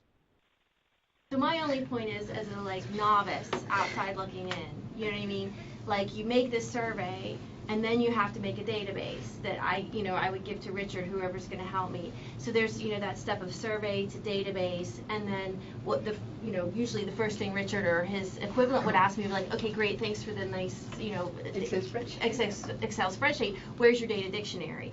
You know what I mean? And then I either did or didn't do that. Yeah. And it sounds pretty straightforward, right? Okay, my first question is how old are you? And column A is, a number, but somebody needs to know that that's numbers and years. And then when you get into surveys, often you get into what we call like nested surveys, for instance. So you only want to ask a question of the people who said no. So have you ever done this? No. If, why not? So then that gets into a level of complication with your database, right? Because now you're branching. So anyway, my only point is, for me, not being a particularly tech-savvy person, the nice thing about REDCap is that as you design your survey, be it nested or complicated or not, it links to the database, and it can create for you this data dictionary that somebody else can be looking at, to understand what that, file. It's good because I have always analyzed my own data. I've never used statistician. I don't have the luxury. And so I never needed it. It's good to know that something exists that actually takes one step way from that I've never had to do, so I don't have to do it. That's good. That's good. Yep.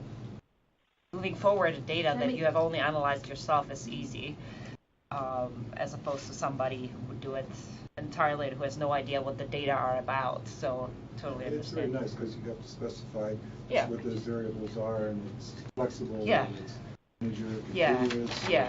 text field. Yeah. But then you also put the variable name in, so Okay. it's right. It's a great advantage to have the data And I think, dictionary and I done think to flip it on is correctly. that having been on that end of analyzing your own data, you've seen the pain that you may have caused by mistakes in the way you constructed or didn't construct it or Yeah, included yeah, and yeah, didn't include. I think for people that don't have that training, you know what I mean? Like you only see that pain when you're working with someone and they're like, I can't do this. That's You know why what I mean? Like, you in didn't set it grad up right. school they actually made us do it by ourselves so we don't make those mistakes, because without really knowing how this whole process goes. But if we go into NIH, we'll have to have a statistician that's Yeah. actually a parent. And, you know, It wouldn't get approved we without it. just submitted a large NIH grant for a clinical trial, and Yeah. we put REDCap in it. Yeah, And okay. you know, at this level, because there is a randomization, there is a data validation, there is all And this they stuff. like it at NIH? We don't know yet. Okay. But you know, it's I mean, we have a Cliffhanger. But REDCap was funded by the CTSA, the Vanderbilt CTSA. So it's government funded. What So does it's NIH also- use for that? Is I'm there, sorry? what does NIH, is it still not, is there a system that NIH prefers the researchers to use for I surveys? don't know No, you don't know, okay. I think they are pretty favorable to REDCap because it was built through CTSA. Okay. But, we'll see. I'll tell you in February when Okay. And also, it's much better than using an Excel spreadsheet to collect data. I mean, we don't really like getting data to analyze when they are collected in Excel spreadsheets. Because there is no validation, you can do so many errors. So it's really, I would encourage you to collect data in REDCap. That's very flexible and very easy system. And then you can manage data. So data quality. There is a data quality tool, and then export to a statistical software. How long will our subscription to RadCat be? It's CTR. It's forever. Okay. I mean, as long For as us, you know. Forever. Okay. Welcome. You All are. about the CTRs. Welcome. Start using it, learn it, and then Please realize. take that little line and stick By it the on way. everything you do. For the rest of our Please, lives. send me that line again. And you're getting jackets as well. With that line on it. CTR is forever. Supported in part. Lindsay, show them the tattoo.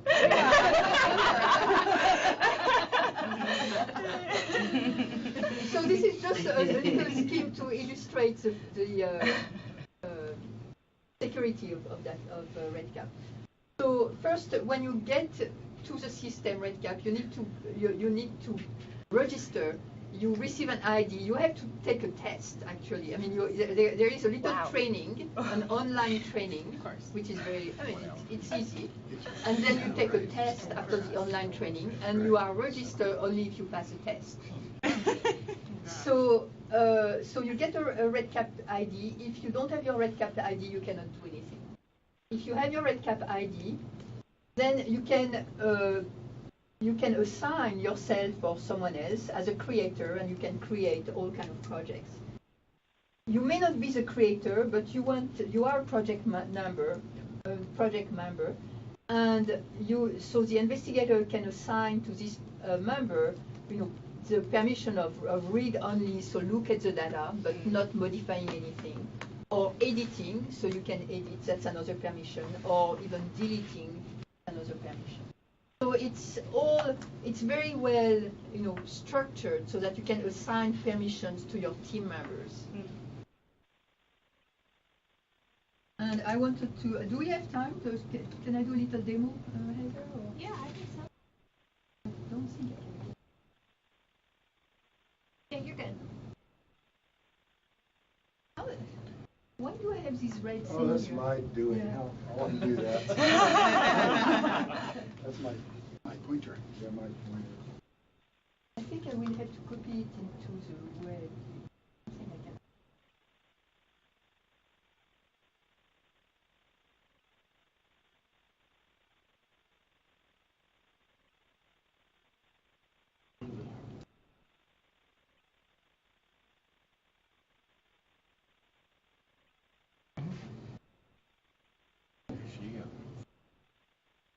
Oh, yes, it's great. Okay, so this is RedCap. So either you can go through questionnaire or through Nemours. You know, we had both institutions have RedCap. Nemours had RedCap first, and we really learned a lot.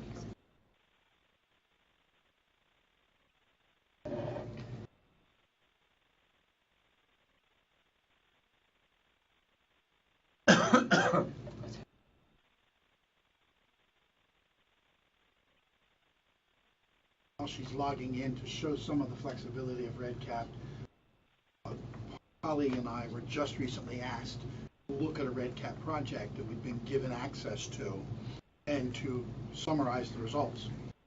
And one or the other of us was supposed to do it. We didn't swap emails. We both did it, and I downloaded everything, I dumped everything into an Excel spreadsheet, and then reported comments on the data that was apparent in the Excel spreadsheet. She looked at everything from the standpoint of a pie chart project instead, and so she was looking at totally different data than I was ultimately, and we got two totally different views from the same project. Both were necessary. If you were the project person, you wanted to know both of those.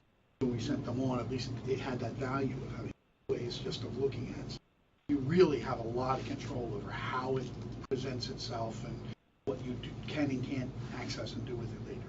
And if you do a survey, you can send the survey through email to people, and they get the link directly to your survey. If Like SurveyMonkey. Like SurveyMonkey. Can you add videos into it? Yeah, you can insert videos. Okay, insert videos. And you also now we have you can do it on iPad. You can so when you go and see a patient, you can do directly your data entry on your iPad. Yeah. We have this facility. But that has to go through a website, not an application, correct? There's no app for that. No, really, yeah, it has to be online and. No, I think there is an app for I the thought they iPad. said that, and this was a new feature, Right. but I don't know.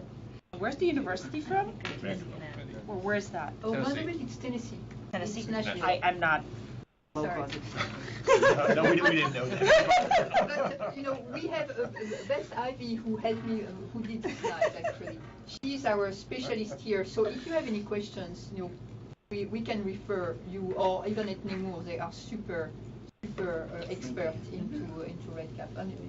And you really They should look helped at us the, every step of the even way. though like there's people on the team that are from this institution, really trying to create that function of Yeah. like we're all on the same team, regardless of I've noticed that more and more universities are using Qualtrics. Become like very like the choice of many universities as a free survey software. Just wonder how different that is, and it would be nice to see. But I'll play with this and see. so I need to play with it. You know, if you are planning the clinical trial randomization, I think it's a huge. Okay, they don't have that. Yeah. for whatever reason, maybe it's the clinical difference. Like I've seen RedCap at conferences a lot. Okay. You know, people are like, oh, it changed everything. And colleges see in academic field Qualtrics a lot. I actually I think haven't seen. in behavioral sciences, Behavioral sciences. it's more secure than SurveyMonkey. So, you know, our IRB values Qualtrics, SurveyMonkey would not be Yeah. approved. Yeah, I don't know if they have. I mean, you're on the IRB board. I don't know how they have they done RedCap. Yeah, they use RedCap all the time. I mean, I don't no, know, I'm I don't talking know about U- at UD. Yeah, I don't know about U of D. I know that Christian. Okay. Yeah. I Okay. find that they're pretty. So that would be new to IRB at Sufficiently uptight. at It might UD. be new at U of D, but I'm not there every time. So You know, it'd be interesting with nursing school and the PT department at I. Yeah. I mean, I've never heard that. I've served on the IRB for 12 years. I've never heard it mentioned, but I suspect, I'm off of it now, I suspect. I mean, it sounds very powerful. So we are currently, ask. this is a true good study, we are question. currently I don't want to run into, I'm sorry. validation study of opioid screening tool validation, and we are just in the process of building it. So for example, here, the project setup, I go to this, so I was at project 4. So, Code book is it. yeah. Go to the code book. Here is your code book directly. It's pretty good. Captures that for you from what you're doing. Wow, this Yeah. is cool. Captures that. Yeah, it prompts you to. So what I That like was when a it, question for you. Yeah. it exports the data, That's something really like good. SPSS, exports Yeah. the code. Yeah. I mean, for you, it must be like It's heaven. really a lot easier than SurveyMonkey. Yeah. So you can decide here in the setup if you want to use longitudinal data collection or use surveys. We will use longitudinal data collection. We are still designing it, so it's in progress. Design your data collection. So you can go to the online designer. So here, if I click here. This is, so I build the record ID. We'll have a number, we'll have an MRN, we have a date with all kind of validation. Then the questions that we want, it's only yes or no, so it's pretty easy. And then here we have, that's the follow-up instrument where the nurse will calculate the pulse rate, the pulse score, the sweating, restlessness, size. So for example, for pulse rate, what we want is to put some validation. You don't want your number to be below 30 or 40 and or above 100 or maybe. So you put this type of validation. And then here we would say, these are absolutely, you need to answer one of these, click on one of these. You cannot miss. You cannot advance your survey if you don't click. Same thing for these other questions. So that's how you build your survey field by field. And then you can also look at it.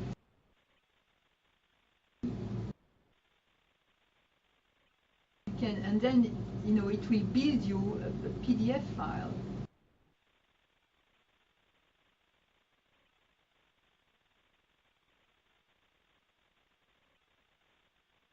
Here is your PDF file for your question.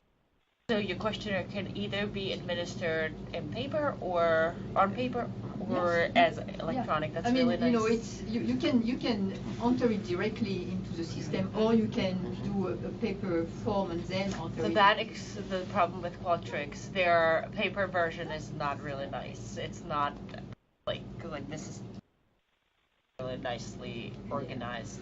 Their version is pretty hard to read.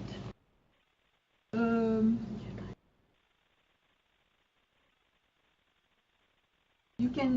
There is also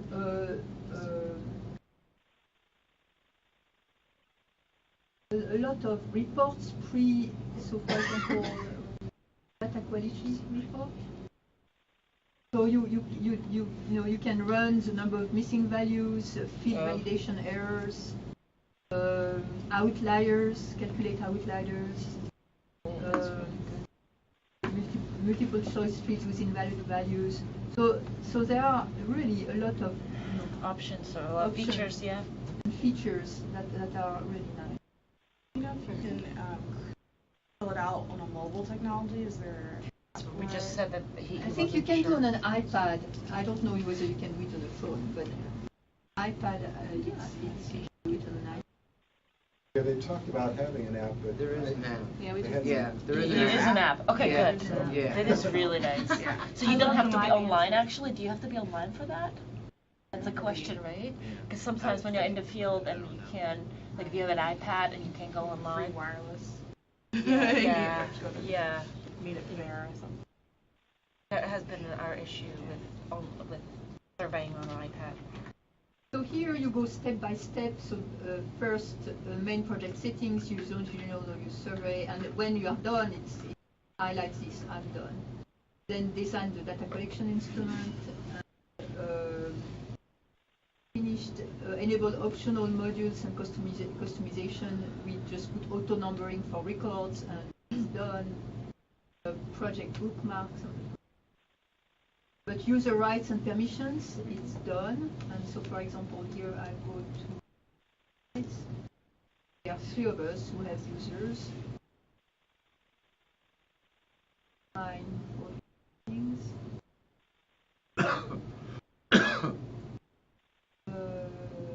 Test the project, so you have, you have to test it a lot with and give several people access to it so that it can be tested. When it's done, you say, no, it's done. And then you move your project to production status. So it's really, I mean, it changed our life here when we finally got it. It took a long time because it's a special server and it's part of IT now. It took a long time for questionnaire to get it, but now, I mean, the number of projects grew exponentially. Yes, and that, sorry, this is a little Christian specific, but does it interface in any way with our other data systems? Like what? So, Like ODS? Like a data warehouse? yeah. So what you can do, and the best does this well, you can pre-populate RedCap with field numbers, and then you can do data chart review with the variables that you set up your variables, for your chart review for each patient for whom you have the field numbers. But it's not automatic. I mean, you have to, there is, it can be done. But it doesn't go and get you, you have still to enter the data for your chart review. I'm going to guess she actually just makes a spreadsheet out of the VIN numbers. And upload. I don't think there's a direct. But it's neat because you don't have to type in your VIN number. Yeah. We a lot of times we're trying to link. We have clinical data in 3 different databases. Heather, do you use somebody to develop your surveys? Me, You're no. the survey developer. You do it yourself. Yeah. Okay. I Yeah. just wonder how you do it. Yeah, I tend to I use already created surveys, or I use already created survey questions. Okay. So you don't go into developing your own. Right. And for I do a lot of cancer screening work. Already out there. Yeah. But when we do a lot of, there are lots of projects in questionnaire care where it's related to chart review, collecting data from patients. Yeah. So the residents, mostly they do chart review, and that's a really nice setup. So they have to know, which field, which subject, what they want to collect. So they set it up in RedCap, and then, they go to the chart and just enter the data. Yeah. It's not really a survey, but it's, I mean, that's what we use. The reason why I'm asking is that some of my colleagues have been mentioning that, I don't deal with survey development, I move it forward, and I just have ideas, and I'm like, I wish, I'm kind of envious for that, because it's so hard to develop questions, right? You can sit hours, and that still is not good, because you send it to someone and they find something, so it'd be really nice to have somebody on a team, especially if it's NIH, that helps you develop it, or just do the work, and then you review it, instead of you doing all this entering. Pretty labor intensive. There is someone who has a lot of experience in survey, and in fact he was involved with Promise. David Tolsky. Where is he? At UD. He's part of the CTR also, and he's a psychologist by training. But he's not going to do it. But he knows how to, right? He can give you a lot of advice. A lot of advice on how to develop the survey. TUL. TUL? TUL. I'm pretty sure, SKY.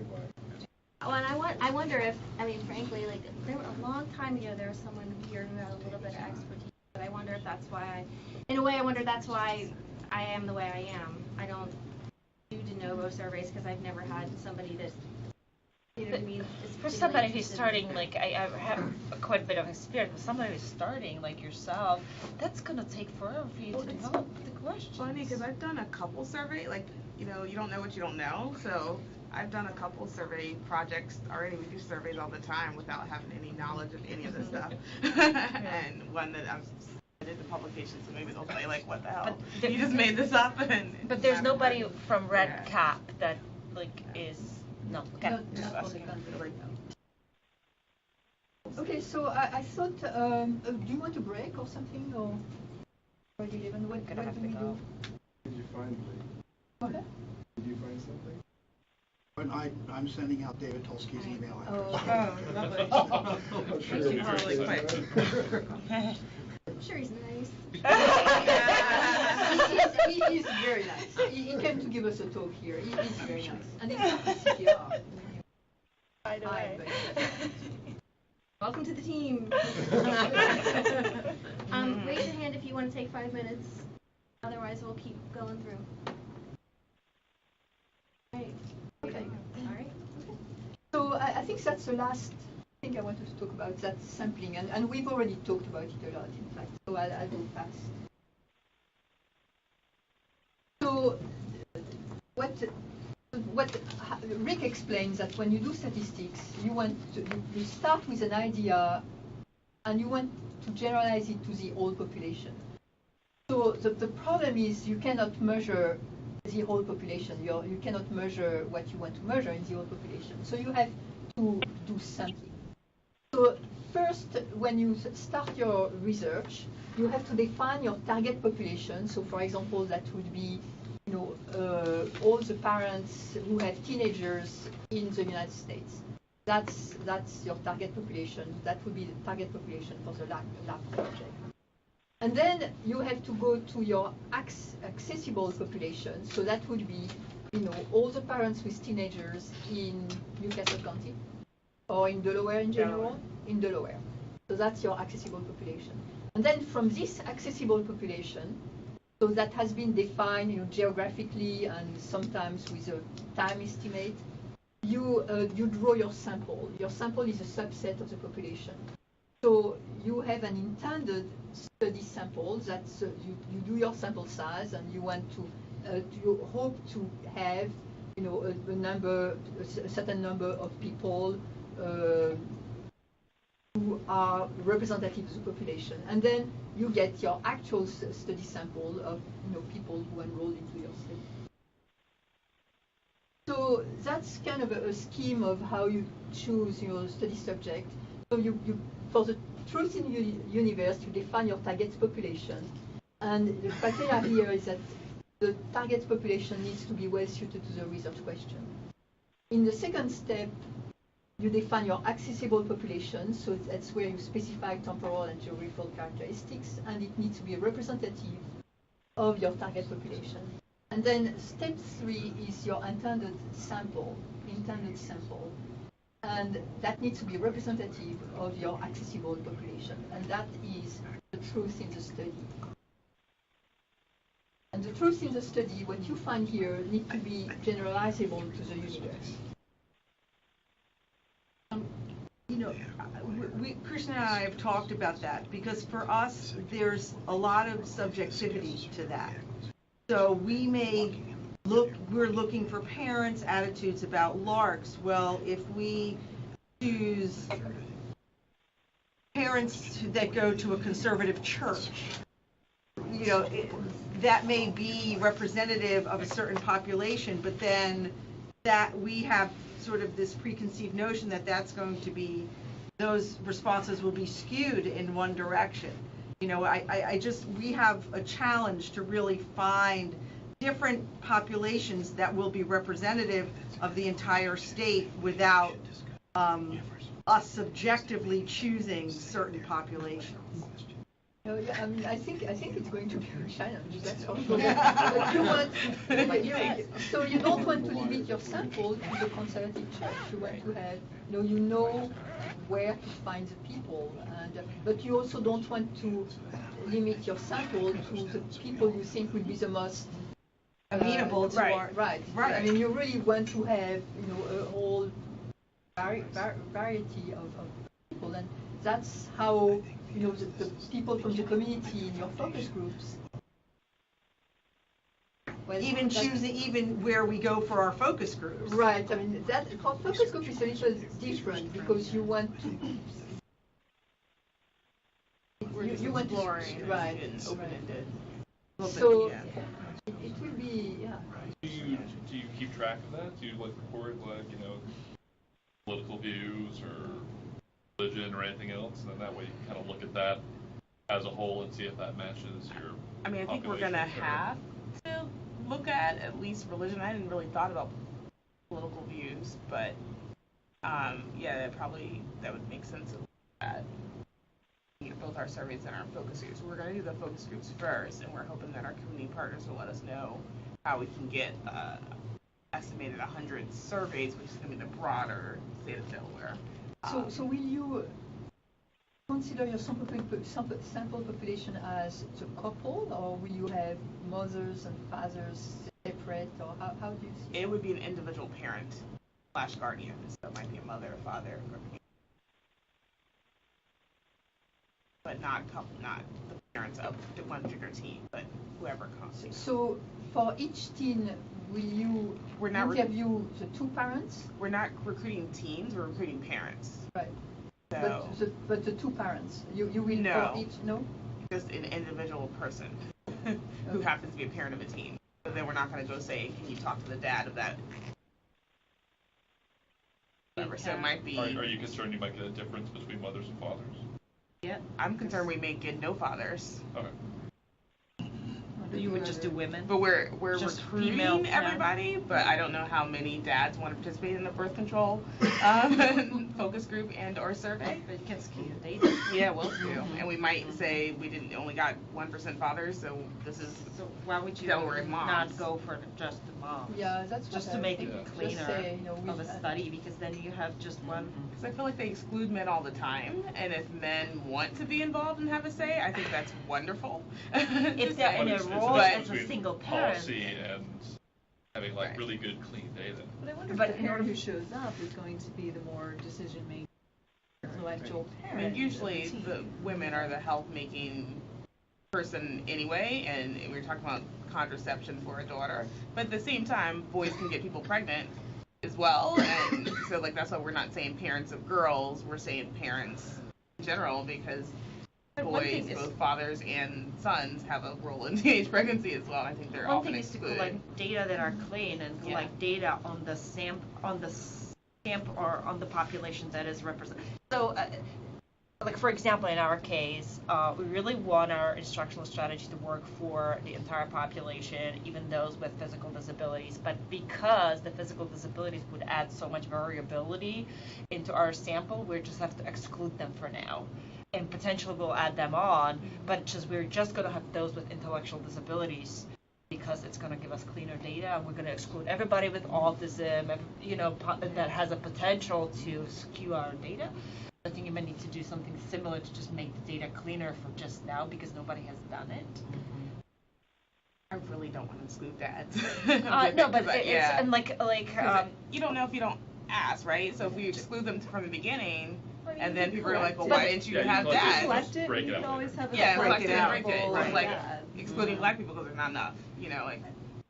Right? It's to me, it's the same thing. So you would, it's a subgroup of. I know, but I would object to being denied the information, the education, as well as the ask for my opinion. Yeah. Because that's where you're going. I mean, right. You're not asking me, am I going to disown my daughter if I find out she did? Although we You're might get asking me, do I have an education? Right. Do I understand what the options are? If she came to me, would I have enough info to give a wise choice? Or we can be accused of the same thing, that we excluded everybody with physical disability. Right? I mean, it's so central to our question what the community believes that But we it's- need to know. Okay, You you know, don't I want to think- know what half the You're- community you're believes. talk- You want to know what the whole community You're talking believes. about the survey, or you're talking about focus group? I'm talking about both. Focus group is one thing, and then the survey. No, I mean, I understand your point. I just feel like men are always excluded from this discussion. You know, I think it's good to include Yeah. them, but But- if you yeah. get too few, Yeah, then we're gonna then you say- have no yeah. basis to draw any Sure. conclusions from them. As But with- what researchers tend to do is if you have data, you tend to want to interpret them. Right. You know, even if you really have no power to do that. So, you know, as long as you're protecting yourself, the number is small, I really need to set this aside until I accumulate more and more. We're kind of in the same. Or one of our community researchers is a man, and he might say, you need to go to this fraternity and talk to these Yeah. dads. But then and your then- data analysis will have to be, is there a difference between male and females? Then you have to have big enough groups. So you have to have 100 of male and 100 of females to be able to say that and be able to make any conclusion. Is Because there if we any do find research statistically that significant parents- Surveying difference. parents, not surveying fathers Yeah, but if she and finds a mothers. statistically She's surveying significant parents. difference between them, Then she has to, you can't, because it's going to skew the data. I mean, here's the statisticians. No, I think that's that's what he was talking to. If you end up with 20 males who respond and 80 females who respond, and you go, oh, I have a dad component, I should probably look at that differently, who are the ones skewing the data? If you're asking the question of parents, then males, are you separating out step parents? Are you actually going to ask every couple that shows, are you the biological father or not? You know, if you're not separating out those, then you're just looking for the people who this grandmothers, child like- could go to Yeah. for advice or And questions. grandmothers are in there, like that, we said parents right. slash guardians. Slash because guardians, it's right. I know you're having a Even hard more. time. But it's Delaware, right? In Wilmington, 70% of the kids are in single family homes. Whoever is and, legal yeah. not legal guardian, but whoever is. Yeah, the it might be a decision foster making. parent. Yeah. Yeah. I agree. Yeah. Yeah. That's also the difference between the academic and the clinician. Right. Yeah, I'm sorry, it's not clean. No, no, it's- It's messy. It's good. Yeah, that's good. But yeah, I think we'd have to look at, and we'd have to make a little kind of comment. We only got 3 grandmothers in the study, or maybe it's all grandmothers and very few other. So I think we would have to make comments about that. Some challenges. Sorry. But I mean, again, I just feel like if you're, because of this is such a sensitive issue, because we're trying to get it, if you exclude grandmothers or exclude dads, then you're in trouble.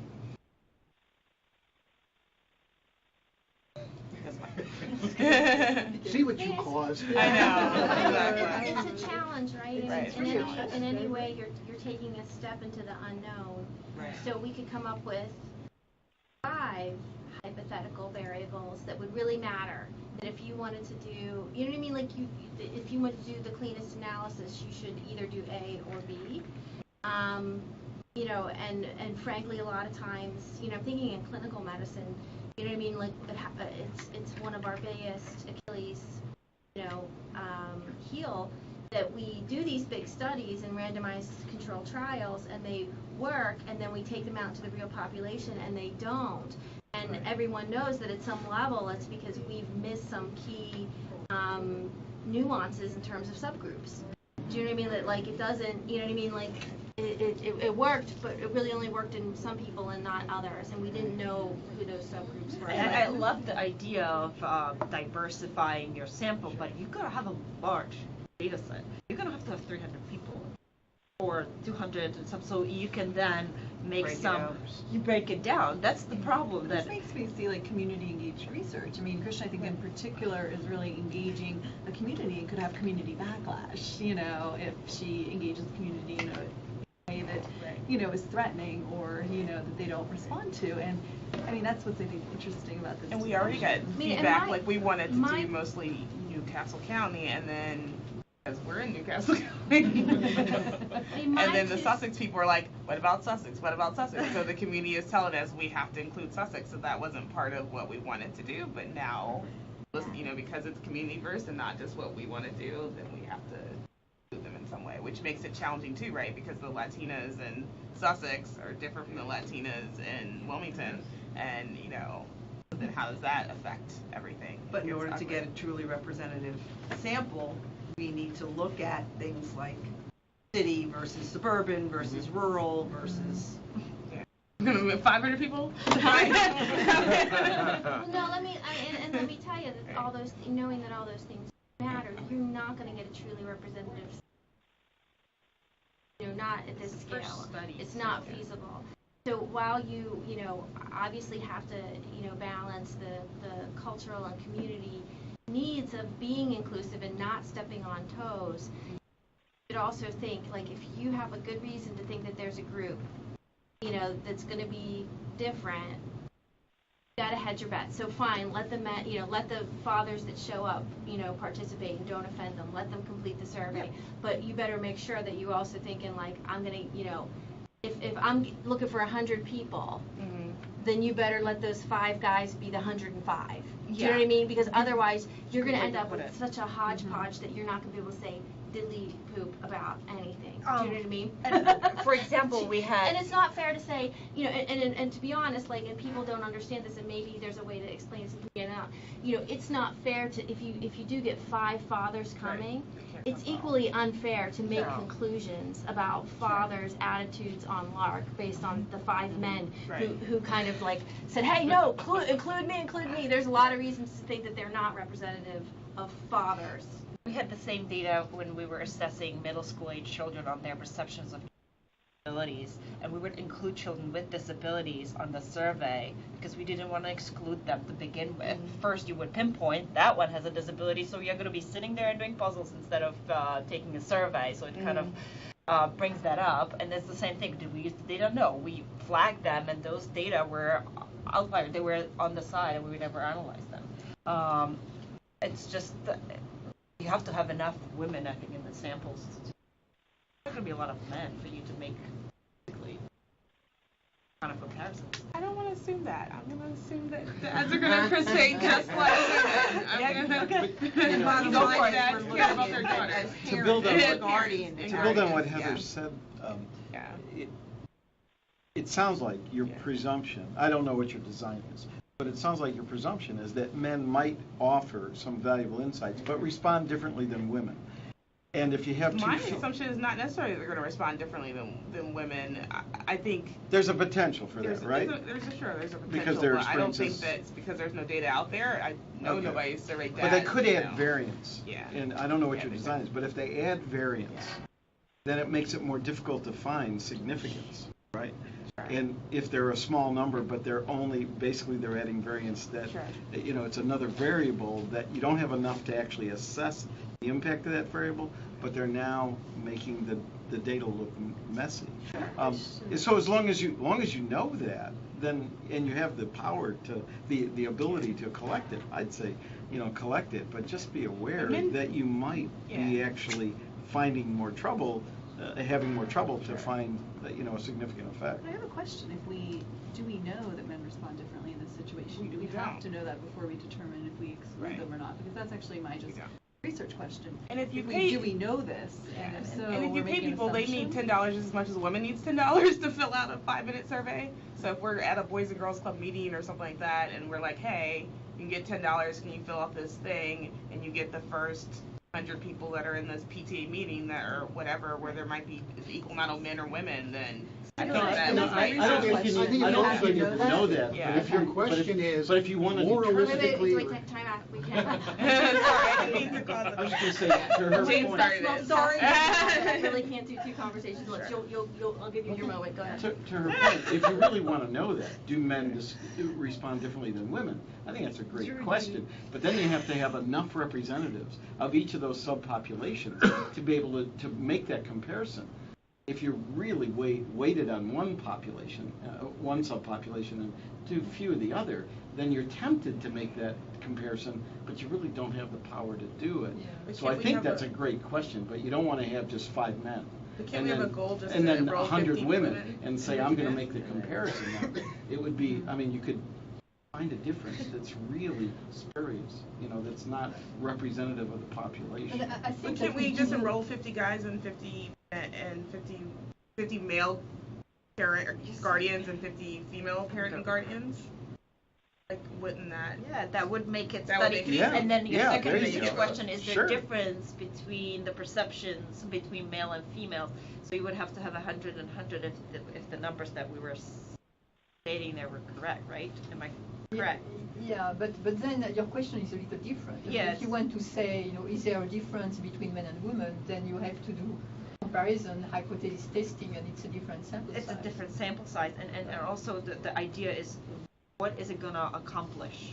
I always ask the question when I do male, female, because I do it with students too. What is it gonna accomplish? Is it gonna change the way I present information? Is it gonna change the strategies that I'm consequently gonna use? Is it gonna make any difference whether male or female have different perceptions? So the question is, why would I really? I interrupted you. Well, I think that you just made some of my points, and I'm pretty sure you didn't mean to. Because the question to me is what's all important. If you're asking the parent or guardian of a teen, mother, father, grandmother, stepkin, whatever, could be big brother, okay? But the parent or guardian of a teen, given this information and training, what are your feelings about this alternative and preconception for a teen? Then the difference between the genders may be fascinating in how they respond, but also the difference between the age groups may be fascinating. But that's not what you're setting out to ask. That's not what you're looking for. So your survey is still a valid survey if you're getting the question you're asking answered by a group of people you've qualified in advance in a certain way. So it looks like a respondent, non-respondent type of validation. So if you have only 5 males and then 100 of females, then you can say I ran the differences between the two groups and they were non-significant, and as such, or if you have 10 to have it higher, and as such I mix those two groups, right? Mm-hmm. So that's like respondent, non-respondent in a survey. Which you're also going to do if there's age differences, which you're also going to do if there's religious differences. And if there is a If you're difference, gonna, then it's you a know. question for next study. Right. Right. You need to look into that because our data were skewed by that. But so in order for you to have a study to be able to publish, you just need to make sure that the representative sample is large enough for you to at least publish part of it. Because if you have, let's say, 20 male and 80 women and the sample minimum is 100, that would be the concern that I would have as a reviewer. Oh, you don't have a large enough sample to make that conclusion about females because you simply didn't have enough. Sure. But But that, that's why that I'm means asking that the her question. conclusion made a difference between male responses and female responses. If her conclusion is not addressing whether it was a male parent or a female parent, if her conclusion is parents who received this education were given this opportunity from different age groups, different genders, different et cetera, parents responded this way to what we asked. Okay, but if you find it statistically different, if you say that the 10 males did have a different perceptions that you... But what I'm saying is, let's take that out and just have equal Right. numbers. So then you don't have to worry about. If you can find them. Yeah, there's If you a can million find them, that's sure. and Sure. Well, yeah, you just realistically- keep enrolling until you get your. Sure. Isn't that what you do with If any that's other what you feel like study? you can do. Realistically, you probably won't be able to do that though, because it's not just that one factor. Right. Because, Right. gender, There's single age. parent or not, you're going to come up with a few more factors. And that's a big study. Yeah. But as far as the difference in questions, one is, kind of ties back to something Mike asked earlier about regression. In the analysis, you try to see which factors are important. Sure. But the other is kind of what Lee was getting to. Let's say you wanted to try to predict the percentage of parents in Delaware who support contraception. There you want a representative sample regardless of whether it's male, female, single, Right. whatever. Right. It's different questions. Okay. So there are two kinds of sampling, the non-probability samples and the probability sampling. So non-probability samples, that we often have the convenience samples, and I think that's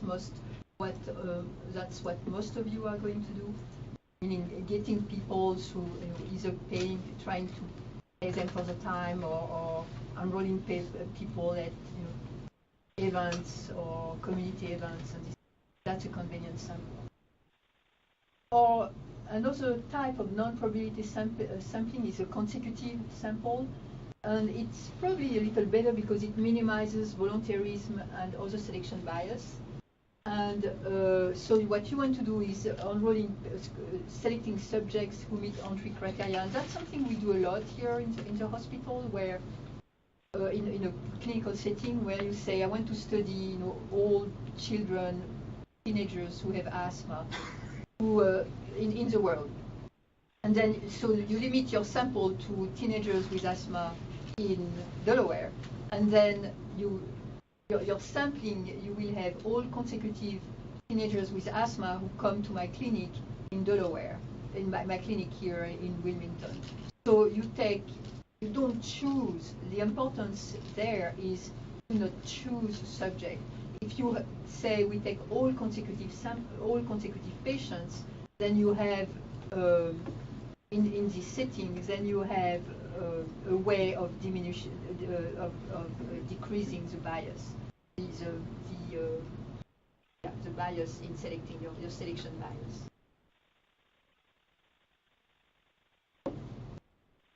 And probability sampling, so that's really the gold standard for ensuring generalizability.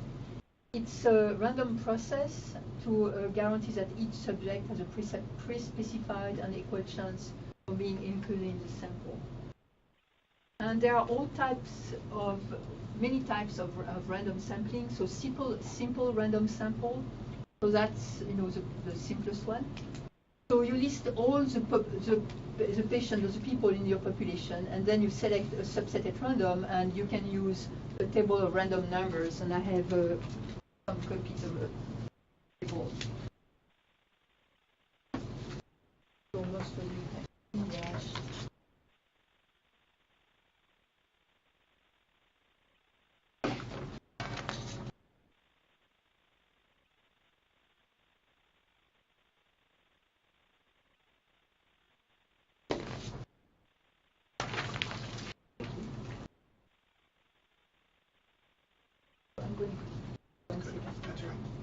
So here in the table, they give an example of you want to select your population is 741, and you want to select 10% of your population at random.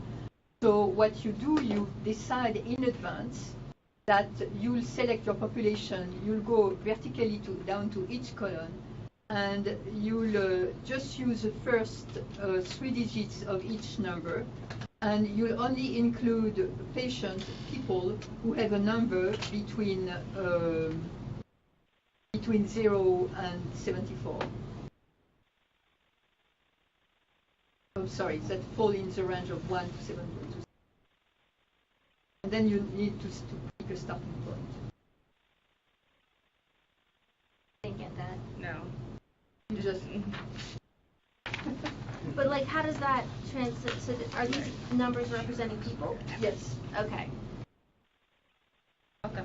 And each, you said which between. So what you have to, that's a little complicated. If you have a big population, that's not easy to do, because you have to list your population, entirely your population, and then you put a number, beside your population. You're numbering each of your subjects, Yeah. and then you're referring to this that's just randomly pulling out people's pseudo ID numbers. So it's a way of not having any bias. The table, assuming that there's no bias in the table. So you're just assigning numbers to people, Right. using this to tell you which of those numbers are the ones that are now in your study. Exactly. So that's a random sample. Systematic sample, it's very similar to simple random sample. Again, you have to list all the population, but then you go through a pre-ordered periodic process. So I'll give you an example. when I was doing my MPH, I went to Africa for an internship there, and we were doing a survey in a village, a survey of access to care. And what we decided as a preordained periodic process is that we will go house by house, and we will survey every 2 houses, going into this direction, into the clockwise direction. That's what they mean, preordained process. Mm-hmm. It's not as good as a direct random sample, because you can bias it in a way. If you don't find this person in this house, then you go to the next house, and then so you can bias your survey. You need to have very strict rules. Stratify random samples, so it's used when you want to enrich your population with a certain category of people. So, for example, there are surveys where you really want to have a large number of elderly patients, or elderly people. So you stratify your population according to age, and then you sample in each group. You sample the same number of people. So you overweight, you overrepresent the population that you are interested in, so that you can analyze this data. And then in the analysis, you really need to take into account of this stratified sample. It's a little more complicated, but there are softwares to do that. Because if you randomly sample, you might get too few people from some groups that you're very interested in. In which groups that you are really interested to have. And there are several surveys. I think I don't know whether NHEADS is weighted, but there are other surveys where they are weighted in enriched in elderly or minorities or. We did it with teachers based on their experience, so we had equal representation of each of teachers with diverse experience to provide us with data. Oh, it was kind of because the idea wasn't to make differences; it was to collect more descriptive data. Well, and then the National Health Interview Survey does do this, but then they also do what they call oversampling and adjustment, so that essentially so take the Hispanic population, which is a minority population. Yeah. They want to make sure that they have good population estimates. So they don't want to throw in they'll purposely reach out and enroll more Hispanics than is representative of whatever the 10% of the population that they are. Great. But they don't want to base conclusions on so small a number, so they double oversample them, but then they adjust all their numbers somehow so that it's still representative. Yeah. So if you wanted to ask how many Hispanics had their colonoscopy last year, you would still get an accurate number, but it's even more qualitatively accurate because they sampled more than just that percentage. Right, and that's important. I mean, you need to take this into account in the analysis. We were sampling over 1,000 students, actually teachers. And then we were collecting data from a certain number of teachers based on how many students are in each state. So each state, I needed a different sample of teachers depending on how large the state is. And I was using the stratification. So this state has a total of this many students, so I need this many elementary, this many middle from this state, but those numbers would look different in California, for example. So I would stratify it based on the sizes of the schools, the number of teachers that would be coming from each of the schools, and that's, I think, more of a stratification. So you have the percentages that would then lead to the number of people in the sample. And then the last design is cluster sample, and that goes back to what you were saying about the classroom, the school, the district, the state, the country, where in fact that's when you want a random sample of natural grouping. And in fact, what you do, you randomly select your clusters. So if you are interested, in students into a school, you randomly select the schools all around the country, and that's your clusters. Or you randomly select, maybe first your counties, and then your schools within the counties, and then the students. And either you take all the students or you randomly select your students. And that's, I mean, the analysis is complicated after that, but that's when you really need a statistic. But that's something that you can do.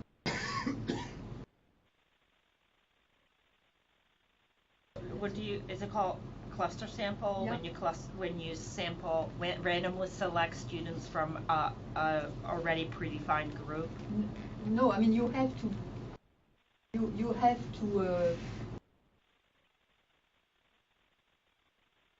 like if it's a classroom and you randomly select. You're randomly selecting the nested groups. Yeah. So that the other variables that might influence your outcomes are distributed evenly. Yeah, but you need to have several clusters. Right. And I mean, those are super expensive studies. Right. But yeah, I'm agreeing with you. Yeah. Yeah, but if okay. So you need to randomize your clusters, and then you can randomize within the clusters. So let's say you have three classrooms or three groups that are already formed by other factors. Like a classroom. So you have three classrooms of students, right? Mm-hmm. So within that, you randomly select three. Randomization within each classroom. Is that called clusters? 3 students. Yeah, 3 students from each group, or maybe 10 students from each 50 class size group. No, I don't know this. I don't think I don't call it cluster. Well, the class would be a cluster of students. Well, but you have to randomize your clusters. And then, we'd have to randomly he select went up the 5 classes. The class, randomly select the class. So if you have 10 classrooms. All the classes are eligible in Delaware. We'd have to randomly select from the classrooms. And then either you take each student of the class, or you can take also a sample of the class. Okay. But you have to randomize your clusters. We need more money. Sounds very expensive. The oversampling part is if you wanted to make sure you got enough classes in southern Delaware and didn't have Newcastle County just completely drive the results. Right. Force yourself to get a few more. Yeah, in this state, that would be critical. I'm sorry, when I say randomize, randomize, I don't think it's the right word. You need to take a random sample. Randomize is when you random sample. I got you. Getting a random sample of your clusters. Yeah. That is. I think I misinterpreted it. So a few more thoughts, and it comes back, in fact, to what Rick was saying, and that's what we have said all along, is that the use of descriptive statistics and test of significance is based on the assumption that it is a probability sample.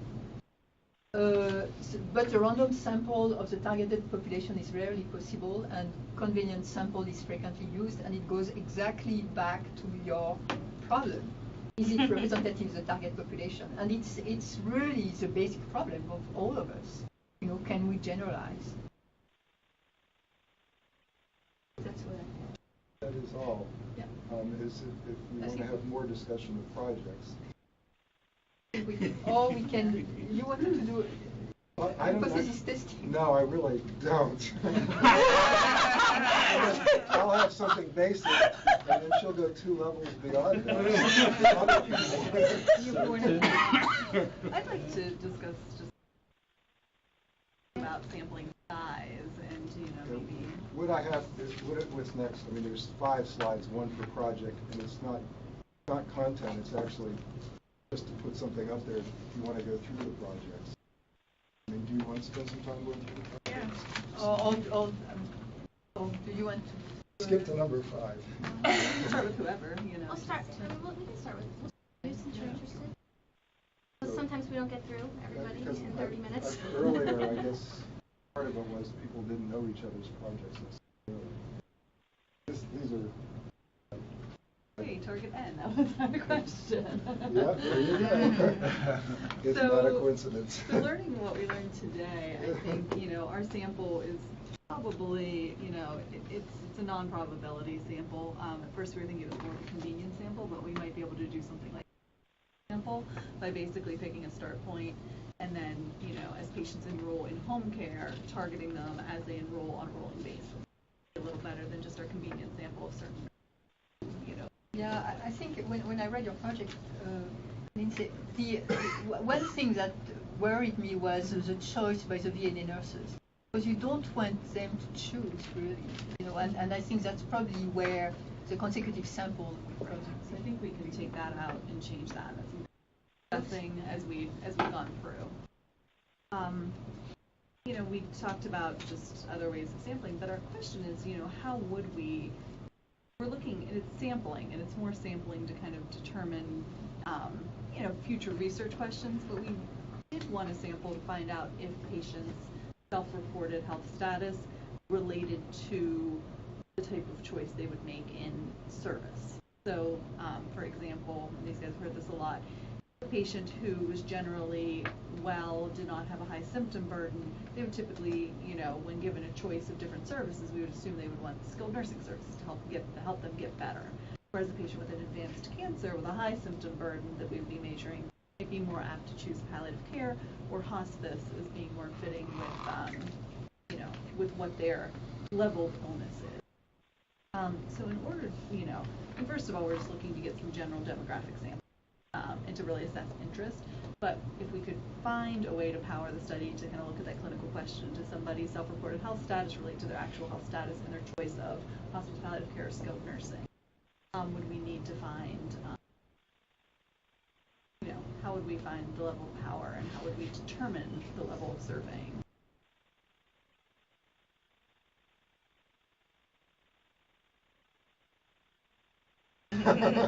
So you want to look at the association between the perception of the patient, the association, the BNA assessment, and then the Edmonton.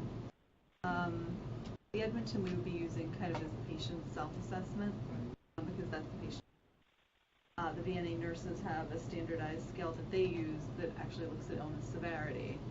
So does it line up that the patient says, I feel great, I have great well-being, and then the nurse says, no, they're super sick. So we wanted to look at the differences. We're going to look at the correlation. The correlation. And then possible the correlation between patient says they don't feel well, would they be more apt to choose something like palliative medicine, or the nurse says they're very sick, would they be more apt to choose palliative medicine? So your outcome there will be your questions about what do you choose, right? That's your outcome. Then you want to see whether it relates to the nurse's assessment or the patient. There are ways of doing sample size. Yeah, you're doing sample size, and then partially what said earlier, when you sample, you actually hope to get some sort of a spread as far as flow versus absolutely scales. And that's what we were hoping for. So initially, I think we focused more on this VNA patients and stratifying their disease, but we determined that it would be better just to get a sample size and just, all comers with time, however many patients, we could just consecutively. But the way that they are stratified by disease is that VNA has a we can talk a little bit more about this offline, but it's a little bit of a proprietary thing. So we're seeing behind it their validation of the tool, but they basically, the nurses put all this information that they have to do anyway into a system that says patient has enough things, they might be appropriate for hospice, or patient has enough things, they're sick and they're at high risk of doesn't trigger who's at risk. So when you say stratified by disease, it's not. Is it the type of disease or is it the severity of disease? We were initially thinking about doing severity, but we determined that it would probably be better just to, like I said, consecutively sample rather than, because it can be a little subjective. We wanted to use just tools to measure self-assessment. An actual assessment model that is validated. We're assuming, if not, we'll find something. So, but do you think you will have a wide variety of your? I mean, the one thing is disease severity. So all the patients have to be homebound. So innately, that is a certain level of disease severity, and we thought we might try to keep it at least a little consistent by choosing people with particular disease states like heart failure, COPD, or cancer. Rather than taking patients with hip replacement. who, we know are pretty well, and they just, get seen at home after their replacement, they go back to their normal life. So we thought by qualifying some of our more prevalent disease states in VNA and just choosing patients with those in general, we would have a fair level of acuity because they would have, a chronic disease and be homebound. That puts you at least at some similar level. Homebound is really, I think, the thing. You have to be homebound to get VNA, which implies a certain level of because you were ill enough that you were not readily leaving. Did you say the VNA has a metric that? So CMS has a metric, and so that's what I was trying to. So we have a third-party vendor who captures our data and then interprets it for us. And that is so there are certain questions. We have a tool called OASIS. So the OASIS questions. And that's CMS, correct? Yes, Center that's for Medicare CMS. Services. Yeah. So they actually identify, depending on how you answer this certain group of questions, you're likely to be rehospitalized, or you're likely to choose to pass a hospital, or you should be on the level of care of hospital. So I'm trying to get them to give me how they validated that, and that's what we can't get. We can't get it. I've reached out to CMS, I've reached out to our third-party vendor, but yet it's a common tool. Mm-hmm. So is it enough for it to be a common Is it tool? enough? And they haven't published Well, validation stuff? not that we can. I mean, not. That's what we're looking for. That's what we're looking for. Because if not, we could choose another type of risk assessment tool, but then we'd have to score it ourselves, whereas Right, and we were trying EMR is doing it automatically. Because it's used in clinical practice all the time, I do not be worried. So their response was, the predictive alerts are generated entirely based on the risk factors garnered from the OASIS assessment, and all predictive alerts utilize heuristic algorithms to predict such potentially avoidable events, and then it lists hospitalization and falls, and it alludes to the fact that it comes from CMS. So that was their response after multiple phone calls. Andrea's being very delicate. This is awesome. That sounds like that door is locked. Well, that's what I'm thinking. So, but it from the perspective of home health. I mean, I've been in home health for 27 years. From the perspective of home health, there's one question in OASIS, which is it's MO 1034, and it asks about prognosis. And depending on how that question is answered, affects a whole array of things, including our reimbursement. So if I take a patient who has metastatic lung cancer, and I say their prognosis is guarded, fair, or good, and I don't say poor, then our reimbursement, it looks very different. If I answer it poor, they fall out and don't skew any of our data. Yet Medicare cannot give me anything that says how that was validated. Oh, so it's also kind of subjective, right? I mean, but they've done some inter-rater reliability in their system. Right. So there's, to keep it with the guidelines, because there are guidelines for that, correct? Yes. And there's all kinds of competencies in order to be able to answer the questions to begin with. Kind of where we are. I mean, like I said, it's very simple questions to ask. Do you have an advance directive? Do you have a power of attorney? And those things will kind of help assess, barriers and gaps. But we did think that just through a couple simple questionnaires, we could answer a really interesting simple question, because we all have that experience where we see a patient and like, wow, they're so sick, and they're like, no, I'm okay, and it puts a barrier in between potentially patients being accepting of palliative medicine or hospital. Knowing what those barriers are could guide our education. Usually. So, I mean, I guess my question is, what would be our next step on finding out how many patients we need to survey? We would have And is that the right probably an question? offline discussion to get a little more information about the project, what kind of food.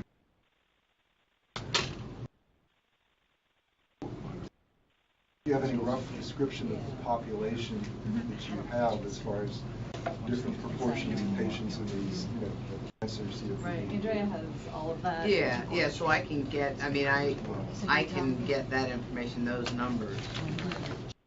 If we felt we needed to target certain groups, we could do that too. Maybe we can set up a meeting and meet offline to do that. But it seems like a reasonable question. Yeah. It is very much so, yeah. It's very reasonable. Isn't that what the biostats core is there for too? Yeah. That's us. We did. Yeah. But I mean, like the person that helped us write, because we had to submit our stuff too. Yeah, our proposal that said we will ask 5 steps at Core. Yeah. Well, yeah, So we can go directly to that person. I'm saying. You can put in a consult through our website to any of the cores.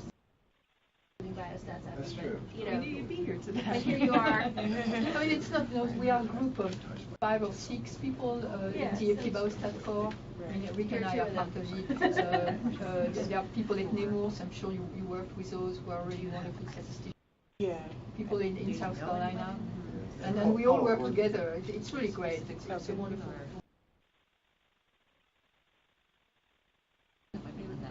Thank you. Any other questions?